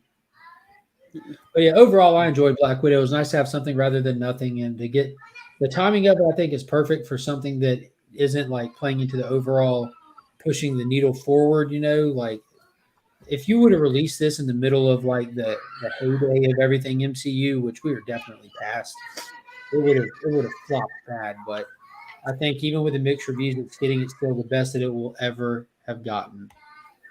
Yeah, as behind the dime as they were on this movie, they like coincidentally got lucky as hell that the whole world went to crap for a year and gave them a chance to just put a movie out that would excite people to have a movie to watch in general. Yeah. It's almost like Disney might have there's started a global pandemic just to make sure one of their movies didn't flop. I am not touching that conspiracy theory. So we enjoy having Ryan on tonight. It was really good while he was here. It, That's going to be the next issue of Department of Truth. it was a good movie. It wasn't a great movie. It wasn't a Now, that's horrible something movie. I It's better than Wonder moved Woman to. 84. Deal with it. Yeah, it definitely was better than Wonder Woman 84 by leaps and Yeah. bounds. Yeah. But I would have loved it. I would have loved to see more Red Guardian. He was a good balance with the comic relief and everything. absolutely. He was Mhm. David Harbour knocked that out. My biggest gripe really about the film is I was like I thought he wasn't going to make it through the movie. And when Taskmaster walked in and he puts his helmet on and puts his hands up, I'm like, here we go, and then they cut away from the fight and they show you what's No going fight. on with Natasha, and then they go back to just like one swing and like you don't actually get to see him do what he does. Nothing. Yeah, you get to see him kick a door down, you get to see him No. arm wrestle, and you No, don't actually get to see him go. We did get to see him. We did get to see him practice his shot and do some snipe stuff. We got to see him arm wrestle, but we never got to see him in costume. Do what he was most famous for, and and what he was doing in the 60s and the 70s in the Avengers titles that were out then. Maybe that's the part that sours me the most. That I was really looking forward to David Harbour. I enjoy him on Stranger Things. Loved him as Big Red. Loved him as Big Red. And I kind of feel they missed the boat by going out and getting themselves a very good actor, and they just kind of flexed his comedic timing instead of anything else. The choreography was fantastic. I like the fact that we did get to see Taskmaster mimic a lot of moves, even Captain America's stuff as well, dealing with the shield. But a lot of the same moves that are in this film were actually used, in my opinion, like I mentioned to you before, in Captain America: The Winter Soldier. The whole dropping of the knife and putting it here, that's stuff that the Winter Soldier was doing with Cap himself. Like, maybe they used the same choreographer. I'm not sure. But it's just a good movie. At this point, with this many movies in, I guess like some of the stuff's going to get repetitive in that nature. You're going to start catching more and more of it. There's only so much you can do before you have have to see the same thing over and over again. But yeah, overall, I enjoyed watching it. I've watched it a couple of times at this point because I watched it in the middle of the night when it first dropped. I kind of watched it with my wife and my daughter came over this week and my oldest, and we watched it. My wife absolutely loved it. Like she absolutely loved it. It was it being self-contained, like an easy story to digest without all the extra stuff. That was a huge, huge plus. You know, they all don't have to require 20 movies to. Or Infinity Stones. Yeah, they don't have to require that. So if you and just another- look at it like just as a straight up action movie, it was fantastic. If you keep it, the car chases were phenomenal. Like her on the motorcycle, that aside from the tank and all that silliness, a lot of the car chase stuff was really, really good. yeah, just watch it and remember keep your expectations in the right place. I'm not saying keep them low. Just remember this is just a spy movie, man. It's like Colombiana. That's all it is. It's Colombiana with a little thought-based sprinkle of superhero in it. Yeah. There were some like good references. I like the fact that she referred to the Avengers as her new family, even though they're fractured. She doesn't Crimson see it Dynamo. lasting long, and then at the end, well, I got to go do some prison breaks now, and Ross saying we even got that incredibly shrinking man. Like there were some good lines in it. The Crimson Dynamo reference was Yeah, fantastic. right. Yes, the Crimson Dynamo. Like, yeah, it's a good movie. Yeah, It's not great. It's better than Thor: The Dark World. it's far from that. It's not Captain America: The Winter Soldier. Like, let's be honest, it's not even Civil War. But Right. it's good. That's just it. It's good. It's not as good as the Ant-Man movies either. Yeah, I don't think, definitely but- recommend it if you're not a psychopath. If you're an MCU psychopath, you're you're going to be disappointed. an MCU blowhard, it's not for you. But if you just want to enjoy an entertaining movie and you've been, especially being like deprived of so many movies, it's right on time. But yeah, that's all I really got for tonight. Y'all have anything else y'all want to touch on tonight? We're at just over the 2-hour mark, and I'm still on a weird sleep schedule right now, so I need to. So nothing new in the world of Mark. Working crazy hours, sleeping really weird, and waking up super early to watch movies at home starting at 4 o'clock. My eyes are getting darker as the stream progresses. But Yeah. It was bad. Since y'all did Black Widow, I'll talk about like the one other book that I read, Clans of Bellari, which is an Aftershock book. I talked about it on my video, so I feel like it's relevant to mention that I was very disappointed in this book.